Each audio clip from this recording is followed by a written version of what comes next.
Hello and welcome to another episode of Funbearable. We are here at Best Video in Hamden, Connecticut for another franchise flashback episode. I am Brad Rohr. I am late fees still apply, Ray Harrington. And I am Chuck.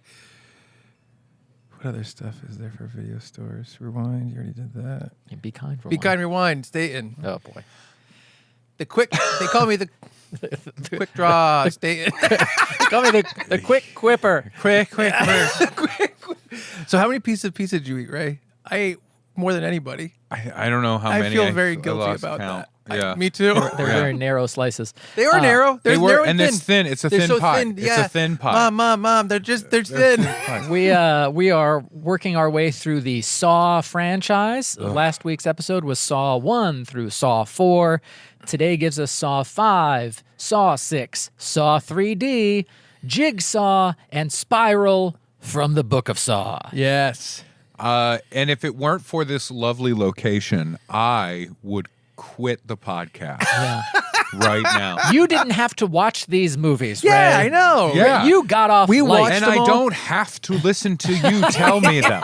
You know what I mean? But here I am. But we have the responsibility of educating. That's a lot more than the responsibility of being educated. How short would the video be if it just came up and it just said, "Don't do it," and it was over? You know what I mean? Short.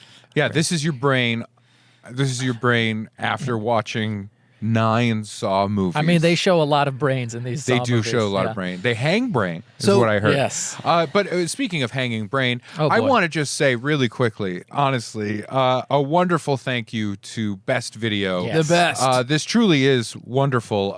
The shot that we have doesn't do this whole place justice. It's a video store in 2023 with a Awesome. cafe. I love it so much. They have multiple walls dedicated just to movies by director, Yeah. which makes me so happy. They have a sexploitation area. They have a sexploitation area. I pointed it out, and you, like moths to a flame, came over and fucked that light bulb. Chuck had a slice of pizza, and then Ray said, "Oh, there's a sexploitation." Doing- And the pizza was still hanging in the Yeah, air. it was Chuck still hovering gone. before Yeah. it fell. Yeah, it was like an Acme situation. But we are here at Best Video in the middle of the night. It's a rainy night. Perfect time to get into Saw some spooks. horror movies. And I want to say too, Best Video, thank you. I am keeping track of the candy that I take from the front counter, and I will pay for it. You know that I'm good for paying. You look for right things. down the barrel of the camera. I will and say, pay for the candy that I've taken, and I think I would feel better if maybe my friends and co-hosts would also indulge, so that way it's not just me saying I'm all I set took with candy. I don't need any of it. I bought candy at a gas station on the way here. What did you have? Swedish Fish. They're right there. See the bag? It's not candy. He's the one. He's Oh, the well, one. it's that bought not. it. It's not candy. What is it? It's like a vitamin or something. I don't know what it is. Vitamin But no, Sweet. sincerely, Best Best Video, Video. so Yes, wonderful. thank you. And I said this in the first episode, but it feels like that even more after we took a break between episodes to have some delicious pizza in this area.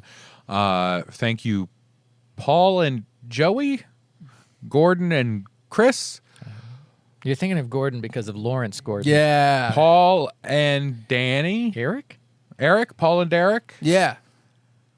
Ray and Derek. Ray and Derek. Oh, we stopped. Paul and Eddie. Paul and Eddie's. Eddie. Paul and Eddie. Thank you, and that's 2 names, Paul and and Eddie. Eddie, Oh. not Paul and Eddie, right? That's what I thought it was. Paul and Eddie. Yeah. But I really do feel like we're doing something that when I was a teen would have thrilled me to no end. Right. Which is just like make an entire video store our hangout space for the middle of the night. Yeah. Well, we just heard a strange noise. We did hear a behind slight the wall. clattering. It sounded like an ice machine, though.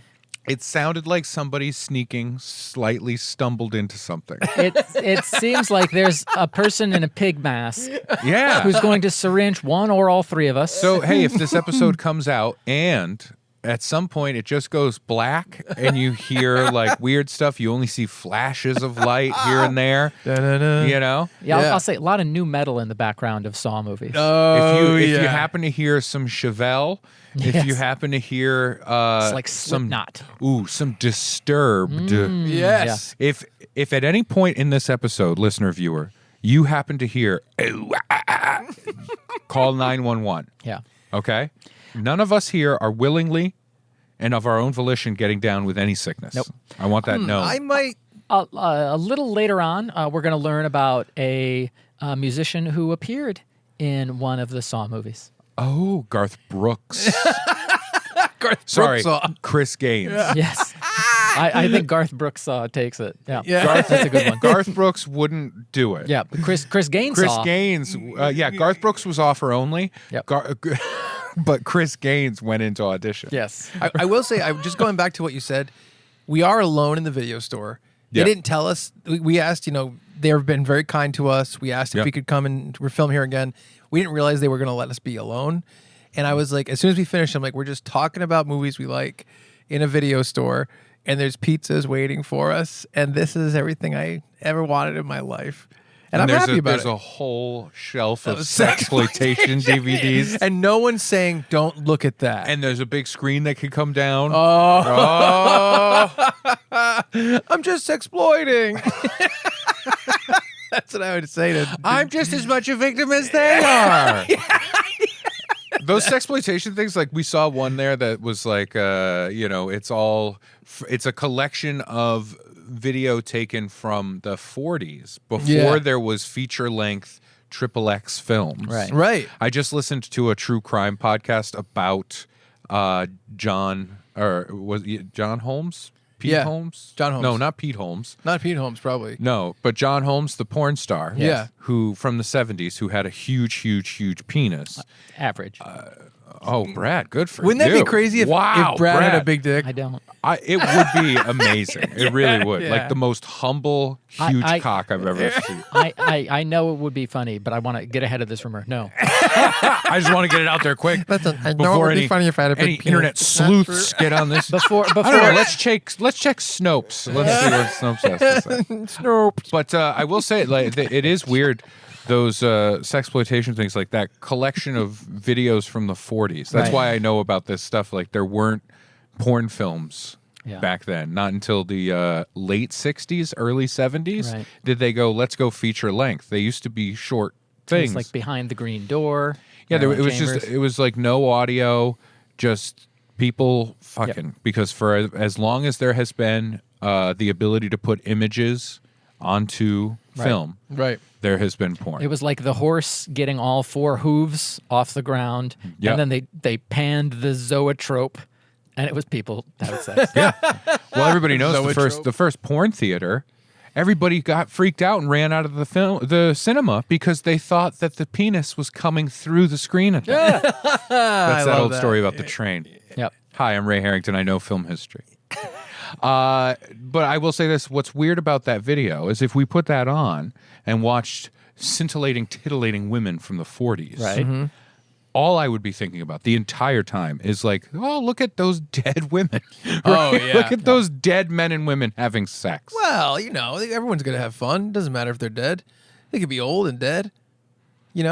Just not in the film. No, thank you. All right. Well, Speaking of we haven't gotten to characters- Saw 6 yet. Yeah, I was gonna say. Speaking of characters who died in a film no. and lived on, Speaking of film history, Abraham Lincoln. we're talking. Oh, no, he died in a theater and did not live on. Chuck has prepared this cork board for us. We to help us keep track of the players. Yep. I mean, So these people still up here have not had an on-screen death except for Jiggy. Jigsaw has and Amanda has. Yeah. But why are they still up there? Because they still have roles to play. Why are they still up there, Chuck and Brad? I'll say Why thi- are they I'll- still up I'll say there? this: Jigsaw as a character at least makes an appearance, even in flashbacks. You Yeah. know, in one flashback, he's got a backwards hat, so he's undercover. Well, we'll talk about that. And we'll talk about that when we get there. in one flashback, he has a soul patch. We'll talk about this when we get there. He has a Oh lot my of lives. God. Jigsaw has lived. Jigsaw was Fred Durst. Jigsaw was a spin doctor. It is. Did he say in one of the things when you started playing? It's like it's just one of those days. Yeah, for you. Today, For you, will Mr. find Durst. a baseball bat. You want to bust? That'd be crazy if somebody's Fred face. Durst was caught. Oh, that would be amazing. Yeah. I have recaps of the films that we have culled from Wikipedia and Chuck edited, sometimes without my knowledge. And I will read those. We will comment on them and educate Ray. We have to educate the uneducated. And also, just want to say thank you for tuning in to our Saw Franchise Flashback Part 2. If you want to check out our Halloween Franchise Flashback that we did last year, it's up on our YouTube page or on our podcast feed. Go check it out. Yep. A lot of fun. We go through all the Halloween movies. There were 13 of those. Ray, And we do other episodes that aren't this, so that are fun and they're good and they're just a joy bounty of delights. and before sometimes it's more about educating Ray. Because he wants, like he said, he's a student of film history. Yep. So he needs to know about the story. He doesn't want to walk. He doesn't want to walk into a room and have everyone make a joke about Saw 7 that's over his head. Yeah, I don't want to feel stupid. I don't want to feel stupid when I read a film. I feel like Detective Hoffman. And Ray's like, Everyone's like, ugh. when I read a film, Yep. right, as literature. Yes. When I read a film, what I often am thinking is like, what's the trap going to be? You know what I mean? What's the trap going to be? The real trap is the friends you made along the Citizen way. Kane, some would argue that's the first Saw movie. Yeah. Citizen Kane. Yep. The trap that Mr. Kane created for himself was his own life, Yep. His wealth. his wealth and his greed, Well, his avarice. a movie as equally as well respected in film history, Saw 5. Saw V. dun, dun, dun. A convicted murderer wakes up chained to a table beneath a pendulum blade. He is told he can release himself by crushing his hands between two presses. So he's just doing the pit and the pendulum now? He Is does so, but the game does not release him. Was Saw 5 narrated by Vincent Price? Yes. The game was rigged. Yes, you're about to enter a room full of traps, devices of your own demise created by yourself with your vice. Yes. Chuck wrote, the blade still bisects hold on. him. Make sure the Ray understands what's happening. Okay. Yeah, he has to put his hands in to get crushed. Yep. To release the pendulum blades, but When he he does does it it- and it doesn't release him. Right. Which Right. we have seen. We've in the already previous- Which has visited already this. happened We've already in happened. Saw So what's IV. going on? What's going on? Yep. We're trying to figure this out. It is revealed someone is watching through a hole in the wall. All We go back to the end of Saw 4. FBI agent Peter Strom escapes from the room he was locked in. He is then attacked by a figure in a pig mask and wakes up with his head sealed in a box, being quickly filled with water. Outside, Water box. The thing I hate the most. outside, Hoffman saves a little girl, the daughter of Jeff from Saw 3 and 4, You remember Corbett, that guy? Yeah. and appears to be a hero. He says they are the only survivors. However, Strom takes a pen from his pocket and gives himself an emergency tracheotomy to survive his saw trap and is brought out alive as well, much to Hoffman's shock. If we remember, yeah. at the end of 4, Hoffman was revealed as the new apprentice. That's right. Yes. So he doesn't want Strom Yeah. to know. Everybody knows these names. Yes. Hoffman and Strom. Hoff- All these are very easy. Yes. These are the two guys that look the same. Yeah, Hoffman and Strom. They're my They were lawyers. my lawyers. Art Blank is your So lawyers. And I you like know the it. I like the idea that the doctor would tell Detective Strom, like, listen, it's a good thing you gave yourself that tracheotomy. We've got bad news. We can't take this off. You're gonna have to live like this. With that big pen. We gave you a more permanent hole to breathe through. Yeah. But you got to have this tank of water for life. He's like, is there anything you could do? Like, we could put in some goldfish. No, what he said was, yeah. he has to write it. Is there anything you could do? You're Yeah, right, we could put right. in some goldfish. Hoffman, for his work on the Jigsaw case, is promoted, which is where we got that photo from. That's why he looks the way he does. That's his. He looks so happy because he got promoted. Yeah, he's. He's probably saying, like, I'm going to catch Jigsaw. He's tricking the town. He's saying, I'm not Jigsaw. I'm going to catch you. Why did he say that? Gets shuffled away. He later finds a note in his office reading, "I know who you are." He learns of Agent Perez's death, who had Billy explode in her face. Remember that? Yep. While on the phone. So Agent Perez has died off camera. Oh, okay. She's the one face full of shrapnel. Good for her. At the hospital, Strom tells Hoffman that Perez's last words were Detective Hoffman and questions Hoffman on how he escaped the plant. Strom is a little bit suspicious of this man. Strom Yeah. decides to uncover Hoffman's involvement with Jigsaw and steals case files of past Jigsaw victims to research them. Yes. Ooh, I smell flashbacks.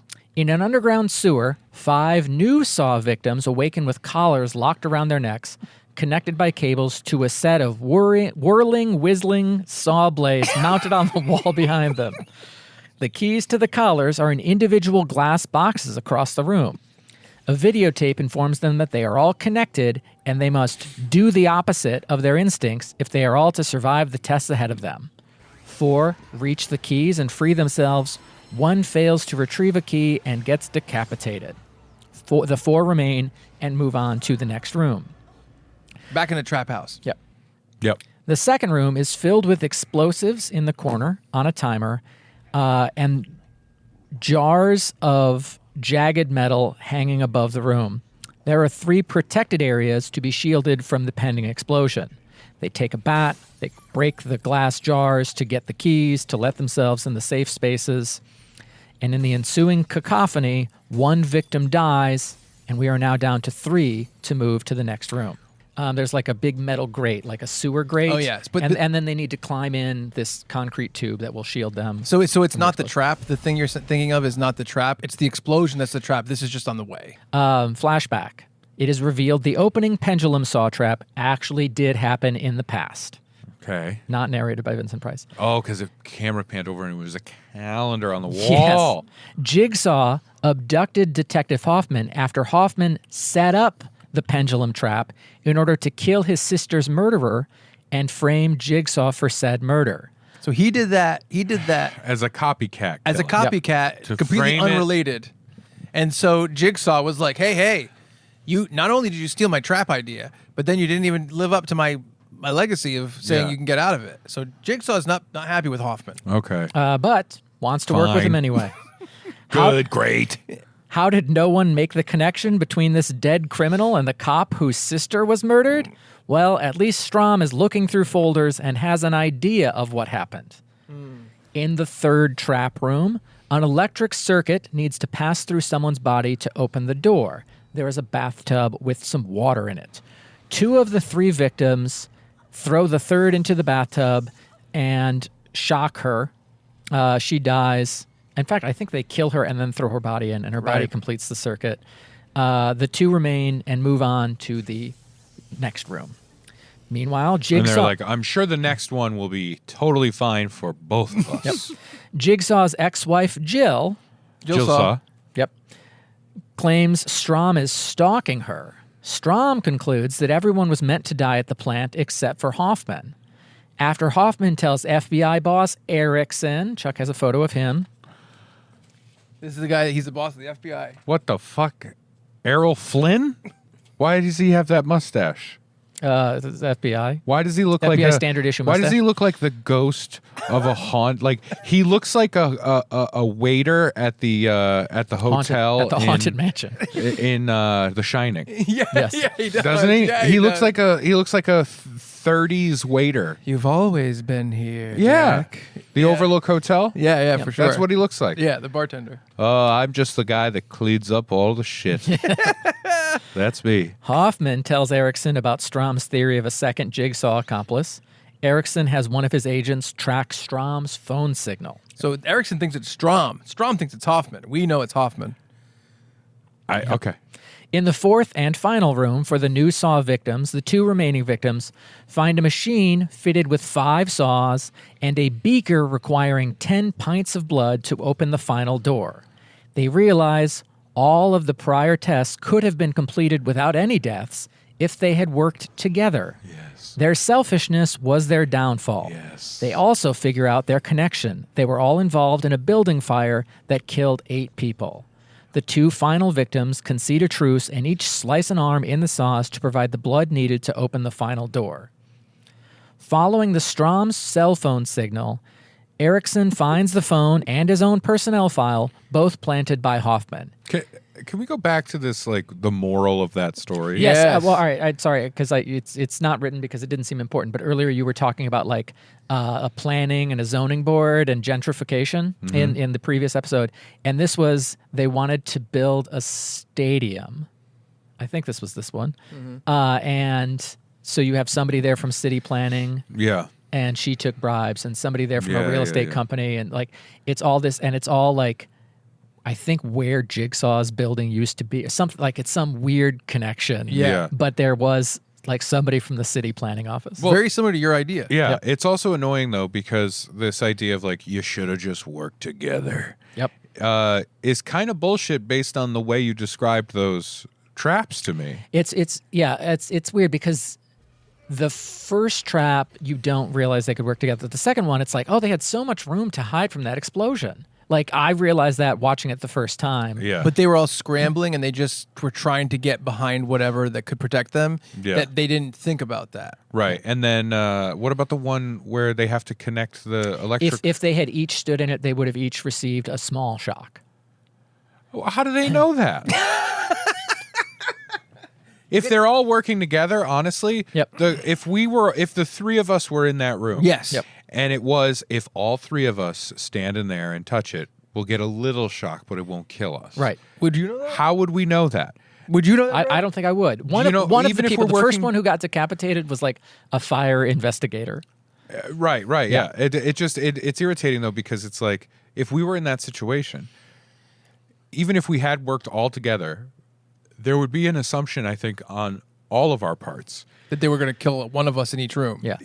Not only that, but like whoever steps in that tubby and touches those wires is a dead guy. Yep. I think- you know what the answer is. All three of us presumably should die in the tub together. Yes. It would be like one of us volunteering Right. to save the other two. That's the best That's case Brad. scenario. Brad says, "I'll do it," and then Ray goes, "Like I can't let you die alone. I'm gonna also go with you." And so it's not just you sacrificing. And then I say, "I can't let my friends." And then we go and we hold our hands and we're like, yeah. And then we're like, "Wait, that hurt." Yeah, and it's like, hey, it just made us pee a little bit. Isn't that great? And both of you are like, what are you talking about? And I'm like, oh, shit. And then I touch both wires and kill myself. No, it is dumb, though. Like, the assumption of that is weird. He thought that maybe one of them was like a Sherlock.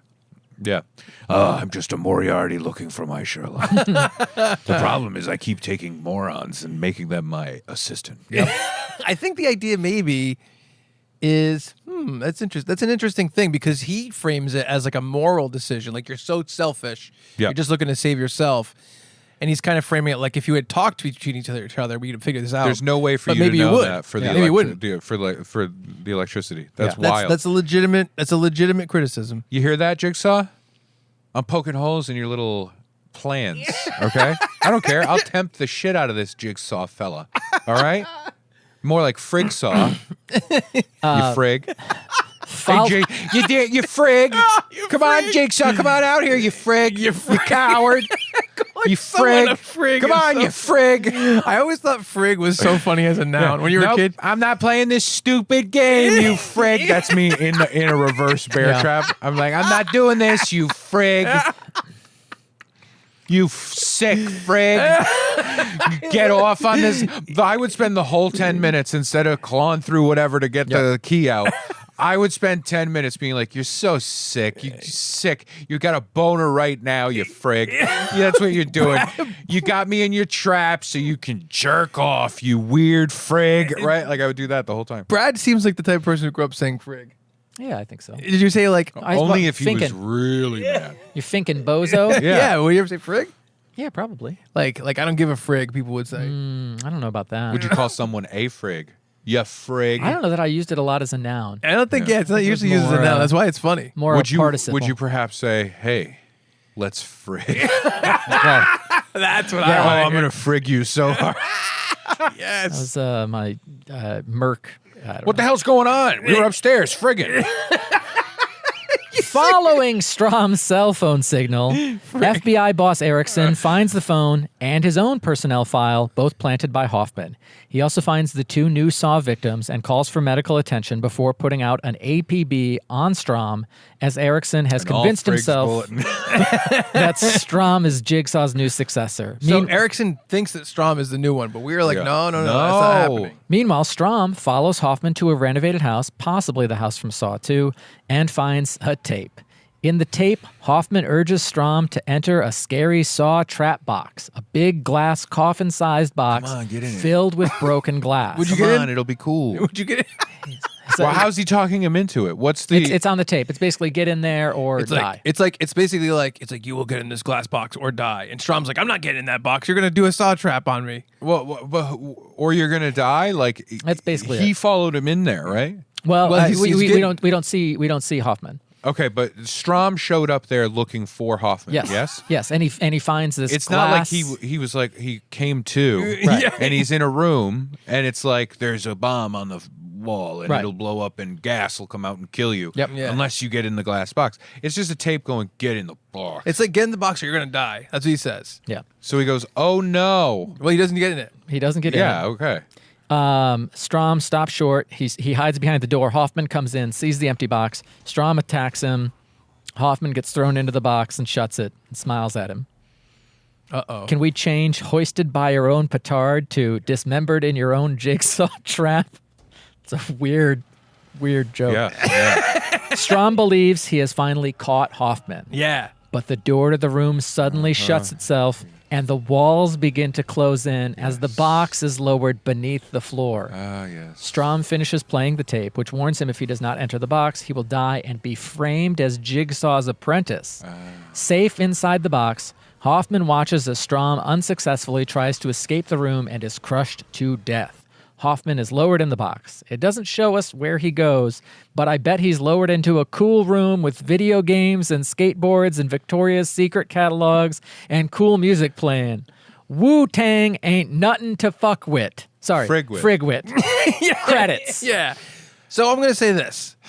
I don't love Hoffman as a new apprentice. Like I said, I did appreciate the ending of 3 and 4 dovetailing, but the actual mechanics of, and then it shows you that this is the apprentice, I don't like this character. I'm not Yeah. a fan.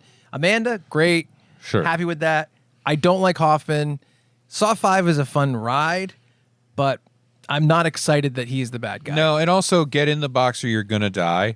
The second our protagonist Yep. Yes. throws the antagonist in it, because of what these movies are, it's Yep. immediately just like, and that was the only way to survive the room was to get into the glass box. Right. Yes, And of yeah. course that happened through wild machinations. Yes. Oh, yeah. Ha that's- ha ha. Well, it looks like my hydraulic press now is going to slowly lower me down into this secret little tunnel that I have. Yes. It's a sewer. It's the sewers where he constructed the other crazy killings of Probably. those people. Sure. So now Strom has died on screen. Chuck, you can remove him from the board. Bye, Strom. Bye, 9th billing in a Dexter season guy.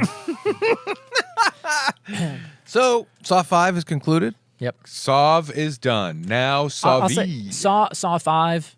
I guess it's memorable in the idea of like, oh, this worked. Like these 5 people could have worked together, but like, But couldn't have. but right. But to me, Couldn't have. Yeah, it was like, it seemed like the idea of the traps cheapened in a weird way, where it's like, oh, these people were linked by a fire that we didn't see. That didn't. I don't think it affected anything that Jigsaw. Maybe like a building Yeah, that Jigsaw it owned. probably loosely was tied into him. I guess I wish, like the idea of on paper, the conclusion of if they weren't so selfish, they could have done this. I wish there was more pushing in that direction and stuff that was obvious. there needed to be, from what it sounds like, there needed to be way more stuff kind of laying that groundwork Yeah. so you could do that. It feels sloppy. This reeks of a 5th entry to a non-franchise movie. You know And what I'll I It's mean? a good thing we have 6 coming up. Then, And huh? I'll say, maybe I'm wrong. Maybe there was more clues that they could all work together. And I think that there are a couple times where it's like, do the opposite of your instincts, or don't just protect yourself or whatever. But I do think that you're right. A lot of it was tough to tell. It wasn't like a clear person. It wasn't like people were blinded by their own selfishness. It was mechanics of life that most people don't know. Yeah. Also, like especially with that electrocution one, it's as if whoever got in whatever protective area from the explosion, turns out that's what explodes, guys. So if you just stood out here, you would have been fine. Yeah. Technically, Okay. it's interesting because really, what we're dealing with are 3 different jigsaws. Yeah. And the first Jigsaw doesn't lie, and he does say things that are like misleading, but he never lies. He never would let that happen. Yeah. However, the other 2 Jigsaws would. Yeah. You know, they've both been proven yeah. to just Yeah. lie about their games. Yeah. So there's also that. 2 out of 3 Jigsaws. Yeah, that ain't bad. Suck. Yep. Saw. You hear 6. that, you frig? You suck. Saw 6 or Saw V. Saw Vi. No, Saw VI. Saw V. Oh, okay. Now I see what you're saying. Predatory lenders are locked in head harnesses. As soon as we said predatory lenders. Look, I hate predatory lenders. But is the new Predatory lenders. I do. I hate like those check cashing places. They fucking suck. I actually think that the message of this one is one of the best messages. Well, I was gonna say the way it opens is like, did John Oliver write this fucking screenplay? Yeah, I know. You know what I mean? I know. I agree with you. Locked in head harnesses with screws aimed at their temples, and they have 1 minute to each cut flesh from their bodies and weigh the scale in their favor to survive. Flesh. The game is observed by Hoffman, who has just escaped from the trap that killed Strom. He uses Strom's severed hand to plant his fingerprints at the scene, and it's just a nice thing. The woman cuts off like her arm at her elbow, gives her the win. She will come back later, just like in an ancillary scene in a future film. But the continuity, I appreciate it. It's tough because it's like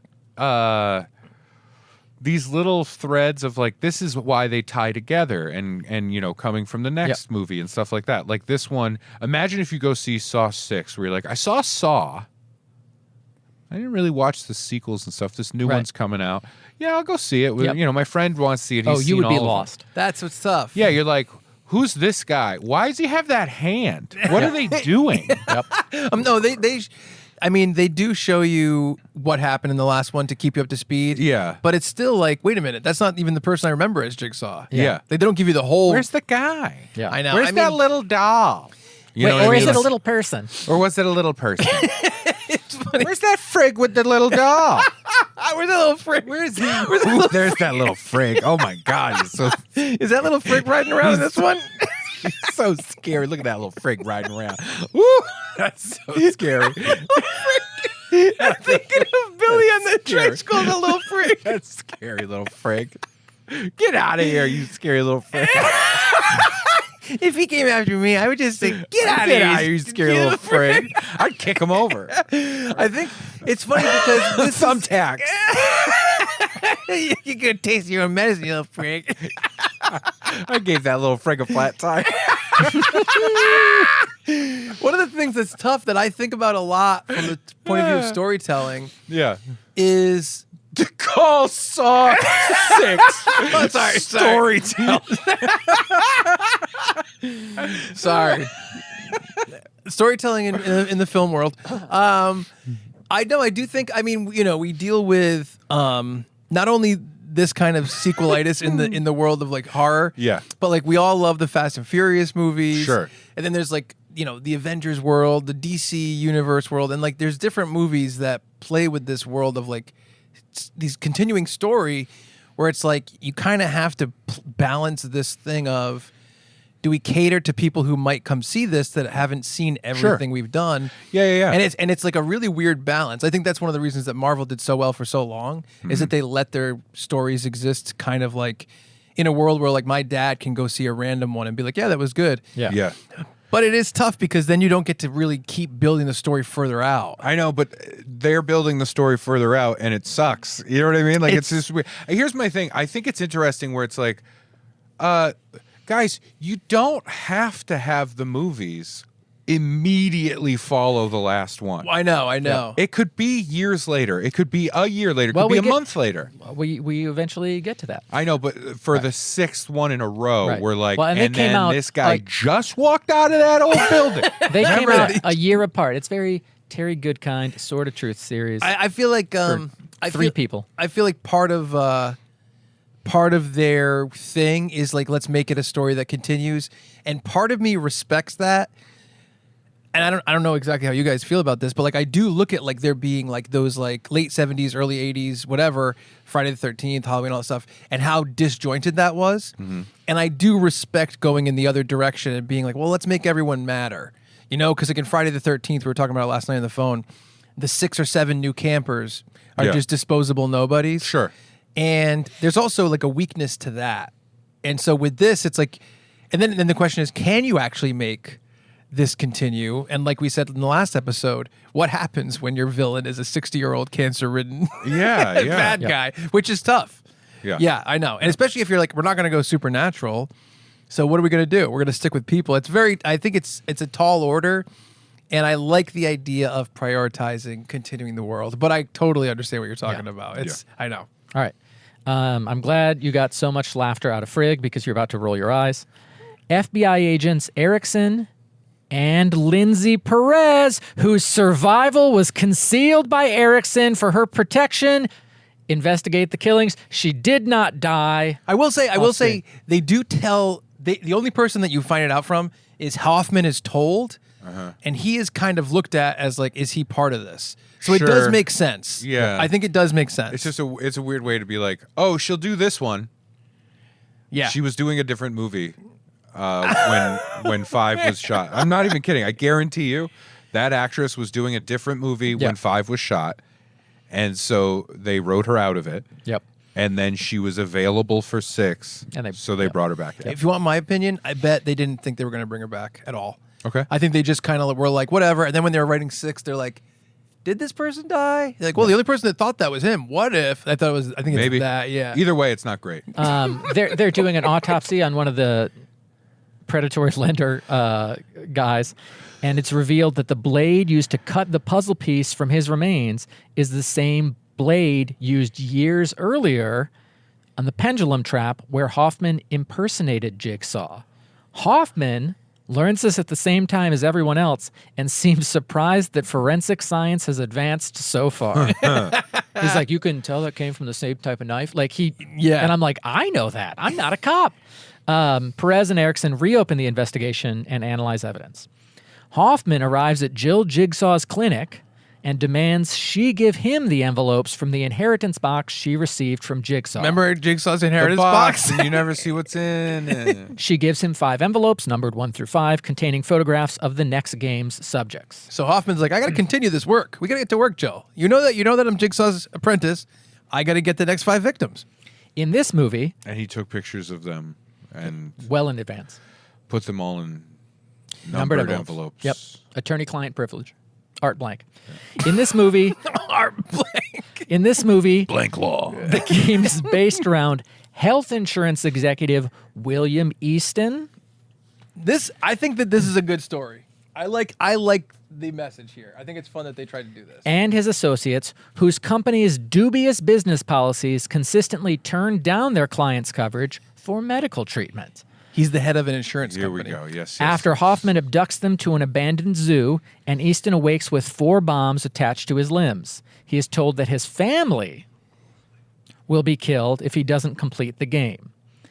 Easton and his janitor, Hank, who is a smoker, are suspended in chains with large metal vices that will crush their bodies each time they breathe into their oxygen masks. The vice kills Hank. Easton survives, and one of his bombs is detached. Easton proceeds on. So that was, you've denied people coverage for smoking. Right. Now, what about your buddy Hank? He's dead now. I denied him his life. And Easton's like, he was my janitor. I don't give a shit. Yeah. He's sad. He's very sad. But I thought he was supposed to be a bad. He's happy to be alive. Bad. I thought this seems rife for a businessman bad kind of story. Businessman good. Well, that businessman has bad. a heart. We see a flashback of Easton denying a man his medical payments. Ensuring his death. It's a conversation, and the guy's like, I had oral surgery like 30 years ago. I need surgery for my heart. Like, it's not the same. And the guy's like, you lied on the form. You left it out. You left off your oral surgery, so your form is denied. Yeah, this guy that we don't know is like, you just killed me. So you're ensuring my death. Businessman bad. Businessman bad. The second test at an aquarium forces William to choose between saving the life of his middle-aged secretary, Addie, who has diabetes, but also has a family, over his file clerk, Alan, living a disturbingly Brad-like life without attachments or anyone other than a cat who would miss him. He chooses to save the family lady And the Brad man hangs to death from a barbed wire noose. Ooh. Yep, I think his last words were like "you idiot" or something. Like it's what I would yell at Chuck. What did he do wrong? So that's the thing. So it's more about Easton, I guess. But they all work at the insurance company. So I technically, know, but it's still like. Yep. It's still like this whole idea of like I do this so people can appreciate life. Yep. And it's like, no, you're killing dozens of people for one shithead's fucking like, I had an epiphany. You're Christmas caroling one guy and wiping out a bus full of people. A Jigsaw Christmas Carol. Yeah, there you go. Ray you're genius-fying everything. Thank now. you. You just see Scrooge with a candle, like, who's there? Who's there? And then he bursts into flames and dies. Well, he was covered in. Now, did you learn your lesson? No, I burned to death. Yeah, but did you think about it right before? No. You know what I was thinking? A little. Oh, God, I'm on fire and dying. It's John Mulaney, by the way. Scrooge is played by John Mulaney. Ooh, that would be fun. That would be Who's fun. there? Oh, I thought you were going to be like a ghost or something, like something really scary, like my Aunt Cheryl. You know what I mean? Nothing but a crumb of cheese. Nothing but a crumb of cheese. That's all you are. Yeah. We see extremely attractive reporter Pamela Jenkins deliver a mysterious package to Jill Do we have Jigsaw. a picture of We Pamela? don't. We don't. I couldn't find a good one. They were all low res. Oh. Yeah. I'm sorry. I'll send you one. Yep. We also see a flashback of Hoffman arguing with Amanda. I've seen that video on YouTube from the set of I Heart Huckabees. Mm-hmm. It's Dustin Hoffman. Arguing with Amanda Pete. Amanda Pete. No, she wasn't in that. No, she No, wasn't. have you seen this video? I have not. No. Oh, yeah, I have. Yeah. happens with Hoff? It's not Hoffman. Oh. Yeah, it's Lily Tomlin? Lily Tomlin. Yeah. Lily Tomlin and the director. Yeah. Like They're really going fucking at it. going at it. Yep. Really? Yeah. About what? Just making a movie. Yep. Yeah. That's interesting. In real time, Jill Think Jigsaw. about how much we fucking scream and Oh, yeah. fight right before the cameras roll. You know what I And mean? sometimes when if the cameras somebody are leaked rolling. that stuff on YouTube, Canceled. In real time, Jill Jigsaw delivers a videotape-sized package through a slot in a door, but we don't see who it goes to or what's in the package. Or who put it there? Wait, no, we did. Yeah, Jill Jigsaw. It was Jillian. Yeah. We see a flashback of William denying medical coverage to Jigsaw to cover cancer treatment. Damn. Not the best idea. Jigsaw monologues for quite a while in Yeah. this scene about the that's because power he over finally life got and death. to be in one of the movies again. Yes. I'm sure he was very upset. Like, I'm the guy. I'm the bad. I'm basically. I'm Jigsaw. Like, I'm Superman, and you're not going to put me in this movie. Yeah. This is crazy. I'm Jigsaw. I'm the saw that jigs. Later, in a boiler room, Easton survives another trap while getting another one of his employees killed, despite trying to help her. She had to crawl through like a maze with steam pipes, and he had to like pull a lever. But when he pulled the lever, steam blew on his arms, and so it was either he was getting burned or she was getting burned. Yeah. Then she got up and she's like, "You got to get this collar off." And the key, it might have been inside his body, and so she was trying to stab him. She didn't survive. Easton's final test involves his 6 subordinates who all help him deny coverage, chained to a rotating merry-go-round where he is only able to save 2 of the 6 from a mounted shotgun. Who are you saving, Ray? Note, one of the 6 is... You ready? He's never going to guess this. Take a guess. Hold on. Set it up again. His 6 employees from the insurance company. Yeah, his underlings. Who are you saving, Ray? They're on a carousel. Okay. Oh, And like a a children's shotgun's going to kill 2 of merry-go-round. A them. lazy Susan. It's gonna kill 4 of them. 4 of them. He can save 2. Save 2. But which 2 are you saving? Note, one of them is Eddie Winslow. Oh, no. Darius McCrary. Winslow, no. Yep. This is from the movie. No, Urkel's in it. Oh, I didn't see Urkel there. I thought Urkel was. I thought are we spoiling it right now? You know, it's just Jigsaw is Urkel. it's just the 6 people screaming like about why they should be allowed to live, and the shotgun shooting and killing And 4 one of them. guy going, I played Eddie Winslow. I played Eddie Winslow. It's just the actor. It's the actor that's been abducted. Eddie Unbelievably, Winslow from Family Matters. Unbelievably, Did you read any good news in the newspaper page? Love and tradition in the grand design. Some people say it's even harder to find. Where there must be some magic clue inside these gentle walls. shotgun me in 'Cause the all I stomach. see is a Towel of me and real love bursting out of every seam as the days go by. Bigger love in the family. Come on, piano solo. We Boo, boo, boo. We can do it in post if you want. Unbelievably, after he is shot and killed, Easton looks to the camera and says, "Did I do that?" It's all Chuck's jokes. It is We gotta revealed. cut all of that. I think YouTube is just gonna be like, shut it down. Yep. You know why? Because it was a pitch perfect recreation. They were like, this registered as the exact same The recording. algorithm is gonna come from. That's why I didn't do the piano solo. I gotta save us from copyright law. It is revealed that all of these games are being viewed by a mother and her teenage son Sick frigs. in a cage. They're in a cage. There's a breaker box with "live or die" on it. A wall goes up. We don't know what that's gonna mean. Yep. Well, we don't know if it. We don't know if it applies. Turns out your son was dyslexic, and if you could only see the world through his eyes, you would have flicked it down to die, and then you would live. That's not how dyslexia works. So we don't know if it applies to them, if it applies to someone else. We don't know. Yeah. In the cage opposite this mother and teenage son, news journalist Pamela Jenkins. Pam Jenkins. Remember the cute news journalist? What? The news journalist. Wait, why was she involved in the beginning again? She was investigating the case, as an investigative Oh, journalist yeah. would do, and then she Yeah. delivered something to Jill, and we don't know what it was. Oh, I see. Okay. Live or die, blah, blah, blah. All right. During the game, Hoffman is called away by Erickson to the audio lab after obtaining the new videotape. Erickson is now aware of Strom's demise and confronts Hoffman after discovering the abnormalities found in Strom's fingerprints at the time of his death. Remember, So- because he used Strom's arm. Yeah. He strom-armed him. Yes. That's good. I'll take it again. You ready? Yeah.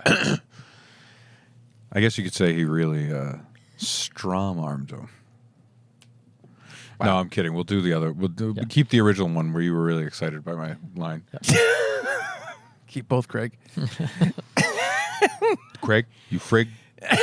Don't frig me on this. Don't frig me over. Live in the lab, the voice on the tape is unscrambled, and everyone hears it's Hoffman. Oh, I thought He it is was Frasier. revealed as the new Jigsaw. Hoffman kills Erickson, Perez, and an unnamed technician. Okay, just shoots him. I he think he stabs stabs him. him. Yeah. Okay. So there's a struggle. Nothing clever though. No. No. Hoffman returns to the observation room and finds a photocopy of a letter Hoffman wrote to Amanda. This Okay. is the letter Amanda read in Saw 3. Oh, So Remember? 3 movies later. yeah. It reveals the night of Jill Jigsaw's miscarriage, caused by Cecil the junkie. Amanda was accompanying Cecil and urging him to rob the clinic. Hoffman used this knowledge to blackmail Amanda into killing the attractive doctor from Saw 3, which led to the deaths of the doctor, Amanda, and Jigsaw himself. Okay, hold on. Wow. Really ties the past few movies together. He's confused. I know it's hard. There's too many names. There's too many events. I get it. When remember how Amanda was a junkie before Jigsaw? Craig, do that GIF I told you about. Do the meme. Remember how Amanda was originally like a junkie before she worked with Jigsaw? Yes. She was working with Cecil. She urged him to rob Jill and Okay. give the miscarriage of Jigsaw's baby, and he didn't know that. So Hoffman found that out, and he blackmailed her to kill that doctor in Saw 3. That's why she turned on the doctor. Okay. Which led to the death of everybody. Yeah. So now Hoffman's the only Jigsaw left. What a frig. Or so we think. What a mind I should say, frig. we think he's the only Jigsaw Yeah, left. yeah. This letter was found by reporter Pamela and given to Jill Jigsaw, who then uses it to ambush Hoffman. Jill reveals there was a 6th envelope in her inheritance box from Jigsaw, which contains Hoffman's photo, indicating it's time for his game. She restrains him and locks a reverse bear trap to his head, posthumously fulfilling Jigsaw's will to test Hoffman after his death. So Back at the abandoned zoo, Easton reaches the end of the path and enters the cage where he sees the mother and son on one side. Hold on, Eddie Winslow died. I forgot. Yep, shot in the stomach. Easton reaches the end of his path and enters the cages where he sees the mother and son in one cage and reporter Pamela in the other. He immediately reunites with Pamela, his sister. That's his family. Whoa. We thought it was the mom and son. He's not married to the woman like the movie led us to believe. He is confronted by the mother and son, who are the widow and son of Harold, the former client that confronted Easton earlier. We didn't name him on purpose because we didn't want to make him too important, so we could trick you, just like Saw 6 tricked us. What? Whoa. John- Wait, what? Yep. Also, we blew right past it with Eddie Winslow dying. Yep. Yeah, I have to do this. I'm legally required. Yep. And then Jigsaw said, "Did I do that?" That's all I needed to do. Good. That's it. It was legally required. Yes. The former blah, blah, blah. All right. Jigsaw's videotape informs the mother and son to decide Easton's fate by using the lever in their cell connected to tanks of hydrofluoric acid. As Easton and Pamela tried to persuade the family to let him live, the son pulls the lever, releasing a platform of needles that kills Easton by injecting acid into his body. Meanwhile, Jill exits the room containing Hoffman and his reverse bear trap. Hoffman escapes his wrist restraints.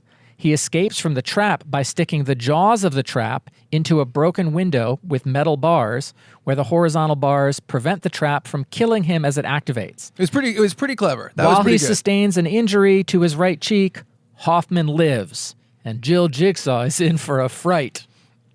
Credits. So, I like the insurance company angle and taking all of that stuff and flipping it around and making sure like, oh yeah, well you like to do this? How about this? I like that. Yeah. Again, not a fan of Hoffman. Don't love the playing with Perez and all that kind of stuff, but I did like in general the family twist where it's like it seems like it's gonna be this. I think the insurance thing. It's tough though because it's almost like as the writer, director, whatever, you have the responsibility of coming up with the general game of the movie and how that's gonna go. Yeah. But then you're dealing with this like these infighting between the Jigsaws. Yeah, The Jigsaw yeah. family, which is very odd. Yeah. Yeah. Because like a movie like this, what you want is like a very streamlined story. That's what truly. I wonder. Well, I mean, there's two questions I have. One is like, where does Jigsaw get all these things that no one questions him about all this hydrochloric acid? Like you said one time when you saw him, you said, "Where does he get those These wonderful toys. Yes. But the other thing is like, I think you're right, but I wonder how you could keep it that minimal. It's just very tough. I mean, you have a bad man, Batman. which is like a jigsaw, Yeah. and then you have a handful of people get out of their shit, like just deal with it, and then like a slasher, you have like the last girl, you have the survivor. Yeah. Have a moment at the end. Did I get him? Oh boy, maybe. I was maybe I got him. I was wondering, like, you know, I was just talking about the idea that it used to be these slashers that were more, like, less story based. And I wonder if the demands of, like, the audience of the past 20 years versus, 20 years before that, I wonder if it demands more story. I think with something like this, because the first movie had some twists and turns plot-wise in terms of who was connected and why, Yeah. they gravitate towards that. And I do think there's an element of like, well, we don't want to just photocopy. Right. We don't want to just do course. same bad guy, new victims. So let's create this, intrigue. Let's create some thriller moments Yeah. in this. Ooh, what's it going to be? How's this going to work? You know what I mean? Yeah, for sure. There's a mythology that goes throughout it, Right. in addition to And you've set it up where your lead villain, the Jigsaw of this thing, is Yeah. dead and gone. Yes. And it's just a series of people trying to take over. Yep. No one will, because no audience is going to get behind like anyone Right. other than the guy, basically. You know what? Maybe killing Amanda was a big mistake because she Yes. was in the first one. Because you could have her take over. And you know what else? In the first one, her role is the person who did feel saved by Jigsaw. Right. So it's not even a reach. Right. It makes sense. You know what I mean? And then you have another ultimate issue here with not having a singular bad guy to deal with. Right. Right. Or two people, whatever it is. Right. You can't have as many scenes like in the first movie when the photographer is in his apartment going through and snapping photos and just seeing a flash of Yep. the room. Mm-hmm. You can't do much of that because you can't do it with frail old man who's now dead. Right. You can't do it with Amanda because she's a woman.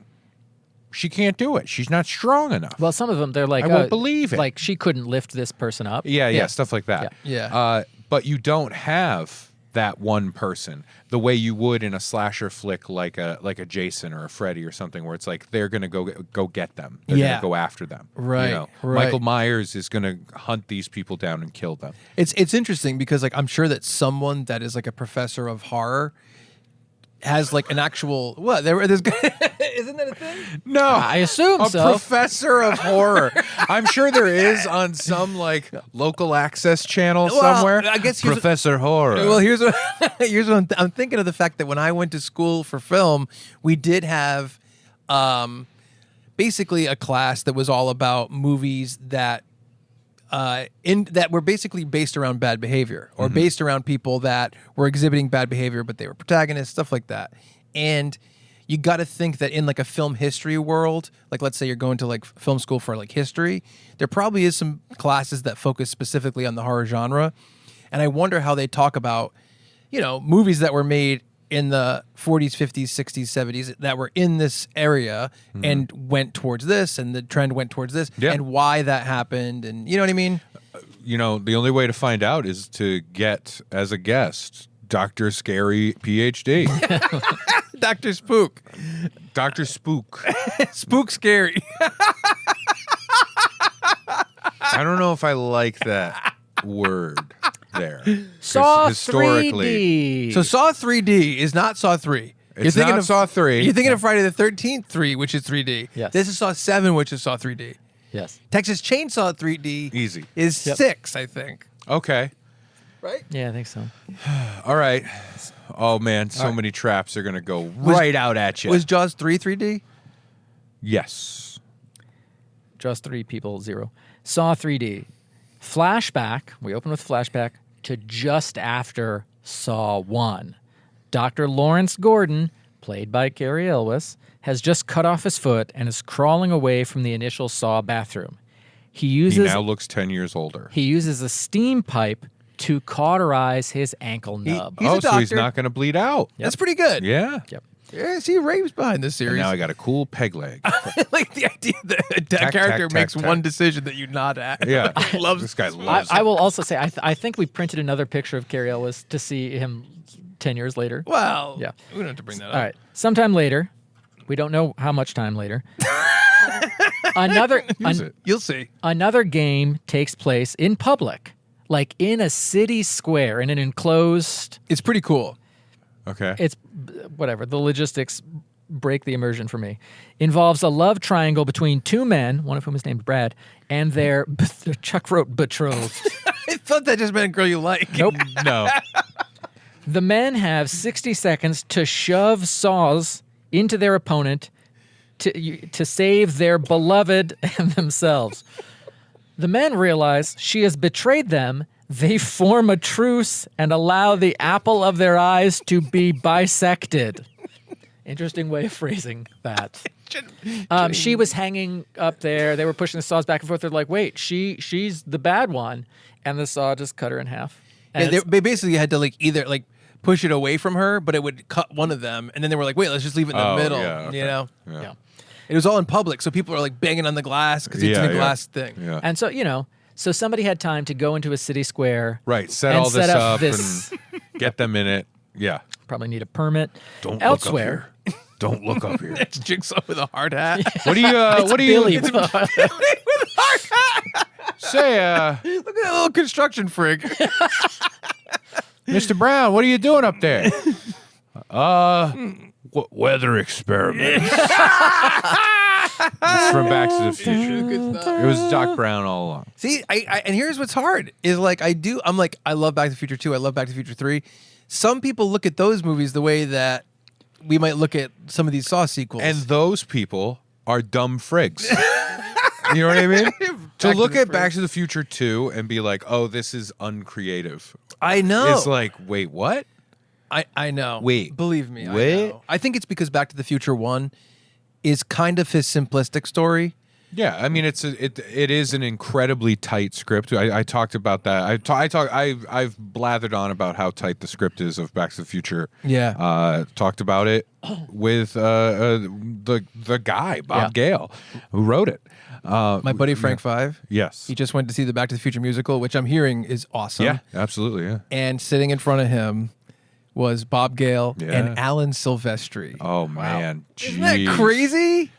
Talk about J in my pee. Yeah. Jizz in my pants. Yeah. Yeah. I know. That's amazing. It was cool. Yeah. Elsewhere, Jill Sorry, Jigsaw. Bob. I interviewed Bob. I you know. for my old podcast. We put it up on Funbearable. Yeah, it's on the feed. And now I'm talking about jizzing my pants. He's a big time sorry. fun bear. Yeah, So he is a gets fun it. bear. He gets it. Yeah. Oh, he sends me messages a lot. I don't share them because it's not Yeah. nice. Yes. But They're not 100% I think a complimentary. cease and something. I don't remember what the second word was. I can't remember. He said something about like hate watching it. Yeah, it still counts as a view. We appreciate it. Elsewhere, Jill Jigsaw witnesses Mark Hoffman's escape from his trap and seeks help from the police. Yes. She offers to incriminate Hoffman in exchange for protection and immunity. The detective she talks to, Detective Gibson, Agent Gibson, is the worst actor in this entire franchise. He is so bad. You know what's funny? So much of what you're telling me, I just realized I don't actually have to be here. I just realized I don't have to be here. We like your clever quips. Yeah, Yeah. sure. Quick And quips. I'm sure, some people out there are like, that's what I've been saying forever. Yeah. But what I just realized though is that all you need for this is you tell me these things. I'm not even here, and you just cut to that brief moment that's a GIF that people use of Carrie Elways going, like blinking incredulously. This whole story just needs Carrie Elways blinking in disbelief at it. And he already is in it. Blinking That's quite what a I'm bit. saying. Yeah. All right. That's why he came back. It's- Because he opened that bill and he went, blink, blink, blink, blink, blink. Yeah. What's that? Saw 7? Yeah. Thank you. Chuck and I talked about the acting in this series the other night, and he's like, "Yeah, I think kind of the bad acting is some of the charm." And because honestly, 5 and 6, I don't know if you remember the show Skins. Yes. That's what the acting quality is for many of the actors. Well, one of the things that I really, again, would be interested to hear from a horror PhD. Gibson would be kicked off of Dr. Skins. Scary. I would love to hear about the idea of intentional schlock or moments of intentional schlock being included in horror, because I do think it has a role in some of this stuff. In one of the Friday the 13th movies, and I'm sure you remember this because you've watched them all and you like them, isn't there one where it's like at the beginning they went with more comedy and he came in like James Bond and he threw the knife at the camera and it went down? I don't remember. In one of the openings of Friday the 13th, Yeah. it's the scope following. Okay. I'm more of a nightmare man myself. Right, that's right. You love that. That's what the child psychologist told me. Yes. But he throws the knife at the camera and it does the bleed. Oh, and that's very silly. It was very silly. And when he bashes someone's head into a tree, no joke, this is going to sound like it's not real. And when the guy falls down, there's a smiley face in the tree, like that smushed his face into it. Yeah. And there's that's very silly. I know that in some movies there's like a little bit of intentional schlock, but it's hard for me as someone who makes things to think of a time where I'd be like, let's make this take really stupid. And kinda I don't understand that. No. And also, like, schlock is one thing, but this is veering towards or verging on like soap opera drama. very much. Yeah. That's You what know I what I think mean? of when Yeah. I think of it. I think of Saw as like the soap opera horror series. Yeah, for sure. yeah. For sure. Also, like in most soap operas, Hoffman abducts a gang of white supremacists, one of whom is played by the Brad late Rohr. Chester Bennington of Lincoln Park. Okay. He puts them in a trap at an abandoned junkyard. It kills all of them. Skin gets peeled. A woman's face is torn off. Guy's limbs and lower jaw removed. A guy's run over. Saw finally takes a stance against racism. Cute. We are at a support meeting for Jigsaw survivors. We see a guy from Saw 5, the old secretary from Saw 6, the woman who cut off her forearm from the beginning of Saw 6. We also get a dramatic pan to reveal that Carrie Elwes is out and about in the world. Would you saw off your own foot? As you wish. Oh. That was my joke. That one was me. I like it. Running the meeting is Chuck's longtime friend, Sean Patrick Flannery. You damn right. SPF. From Boondock Saints. He's a self-help guru who has achieved fame and fortune by writing a book about how he survived a jigsaw trap. The only problem is... No, he's not. The only problem is it never happened. I was right. I was just going to do a joke that it's SPF playing SPF, where he's like, "Hi, it's me, Sean Patrick Flannery, from the Chronicles of the Young Indiana Jones and the Boondock Saints and Suicide Kings and other things. I was a victim of Jigsaw, if you can believe it, and it happened to me. And originally, it was because I got so upset because my co-star from Boondock Saints, Norman Reedus, received the role of Daryl in The Walking Dead. And I remember thinking, a zombie show? No one's going to watch that. Huge. So huge. And I took a spin-off show of Stargate Atlantis. That's a real thing, I think. I pulled it from the ether. It's a real show. I don't know where SPF... So this summer, I was supposed to interview him 2 different times. That's right. Where it got canceled. Yep. But you're still friends. But we're still friends. We've never met or talked. He doesn't know who I am. Yeah. Right. But you're friends. I think so. You watch him when he sleeps. Well, here's the problem. Hoffman abducted SPF because he's a lying menace. Yeah. And SPF awakens in an abandoned psychiatric hospital and is informed by a Jigsaw video he has 1 hour to save his wife, who has changed to... Sorry, life. She is chained to a steel platform that gradually pulls her down as SPF finishes each room. After escaping from a cage hanging over a floor of spikes, the most boring trap in the series. Meanwhile, Hoffman is hunting Jill Jigsaw. She's in a safe house. I cannot stress how bad this acting is. Here is some actual dialogue. I don't know if this is real. I think Brad might have made this up. He had a fever dream. This is wet dream. This is Gibson to Jill in the safe house. And Gibson is He's like you're involved in this case. You helped Jigsaw. And she's like, I didn't help him, I swear. And he's like, yeah, you did. He looks like if you went to a bad wax museum. You know how you see pictures once in a while of like a bad wax figure of a celebrity? Yeah. It's like you went there and it's like, whoa, Ryan Gosling. And then you look at it and you're like, that's not Ryan Gosling at all. Yeah, right. That's Agent Gibson. Yeah. Yeah. Actual dialogue. Gibson to Jill. You're crazy. You know that? I knew you were crazy the minute I laid eyes on you. Crazy. Okay, this is what we're going to do, crazy. That's actual dialogue I don't know if that's from right. Saw 7. Are you sure? Yes. Can I posit a theory? Yeah. All right. That scene happened, and let's do our own Saw-style flashback right before the scene took place. Yeah, I'd love to. The director saying to the actor, now I just want you to kind of like play with this one, okay? No specific lines, but I want, like, basically the gist is here, just, improvise, say the lines, play together, see how far it goes. I'm not going to say cut, you guys just play it out. But for you, like, just... like what you're thinking is she's crazy, okay? Use that and go from there, all right? And by the way, you have like no imagination whatsoever. Awesome. Yeah. And action, right? And then that's what he went, okay, I think she's crazy. Yeah. All right, you're crazy. You know that? I knew you were crazy since the moment I laid eyes on you, crazy. All right, here's what we're going to do, crazy. It is... Did I just say maddening. exactly? Very, much. very close. Yeah. He then tells Jill not to worry. They're at a safe house. A safe house. No way is Hoffman going to find you here.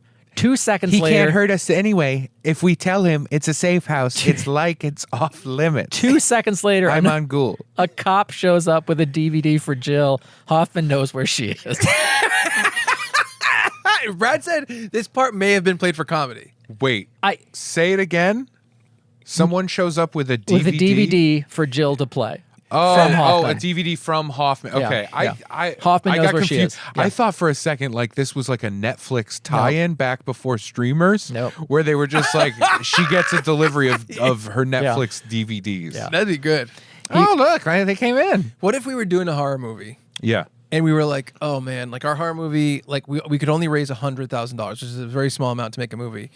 Man, it's gonna be so tight. Like I wish we had 200,000, and then like Netflix or something was like, if you put in this insanely over the top, super clear, advertisement for Netflix, Right. we will give you $1 million to make your movie. All right, let me check with the other guys. Hang on 1 second, okay?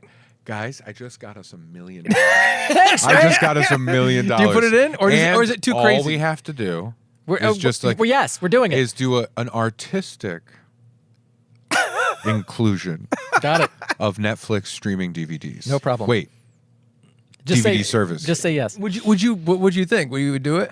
if we were genuinely shooting a movie, this is why sellout is such a ridiculous term. Yes. Right? Yep. If we were genuinely shooting a movie and we had $100K for our budget, and someone came to us and said they're going to give us $1 million if we just do a very over the top like insert for it. Yeah. All right. Yep. Here's why. We're at a level where somebody says we're going to put $1 million into Yeah, this. We yeah. go, well, fuck you. Yeah. Right? Well, fuck you. Right? Well, fuck you. Home Alone 2. Yeah, exactly. That's what I was doing. It would be life altering. Right? Yes, exactly. The difference is when somebody's like, Hey, Lionsgate. hey, hey, Zohan, don't mess with the Zohan. Or, hey, Jack and Jill, Yeah. Dunkin' Donuts is going to give you $1 million to make your movie. And Sony goes, yeah. What do we have to do? They're already making a Dunkachino suit for Al Pacino. Yeah. They're just like, let's do it all right now. $1 million. I'd have to rewatch Jack and Jill before I place judgment on the Al Pacino Dunkachino storyline. That's fine. Was it even in Jack and Jill? I think it was. Yeah. All right. Because he's a commercial guy in that movie. Oh, yeah, So that yeah, makes yeah. sense. Yeah. I don't think Jack and Jill is a great movie, but perhaps the Pacino. But you're going to love it when we do franchise flashback. It's the Jack and Jill 2. The Sandler verse. Sandlerverse. Hoffman wants Jill. In exchange, he will stop the game. Jill is moved to the police station for safekeeping. Okay. Back to SPF and his traps. His publicist, lawyer, and other best friend, not Chuck, all knew about his lies and aided him in fabricating his story, so they are all trapped with him in this asylum. Such a clear picture from Boondock. You're all guilty for having, I don't know, like not actively sabotaged your friend or relative's life, regardless of if you were behind it or not. Despite SPF's efforts, all of them are killed in their respective traps, which have gotten boring by this point. Darn. SPF reunites with his wife. Unless you get out of those zip ties, I'm gonna shoot your friend in the head. Oh yeah, that'd be funny if Jigsaw was they're like, Jigsaw, you have eternal life. You're cured of your cancer, and you're gonna live forever. He's like, this is amazing. I'm gonna be true doing traps until for the rest of my life. 10 years later, he's like, I don't know. What about maybe like thumbtacks in your condom? Like he's just trying to come up with stuff. Beat me at rummy, or I'll slit your wife's throat. What about? Can we make someone drink a bee? Can you drink bees? All right, hold on. We don't make them drink the bees. We make them drink the honey. Then we release the bees. There you go. How about? But excuse me, Mr. Saw. Bees Please, make honey. please.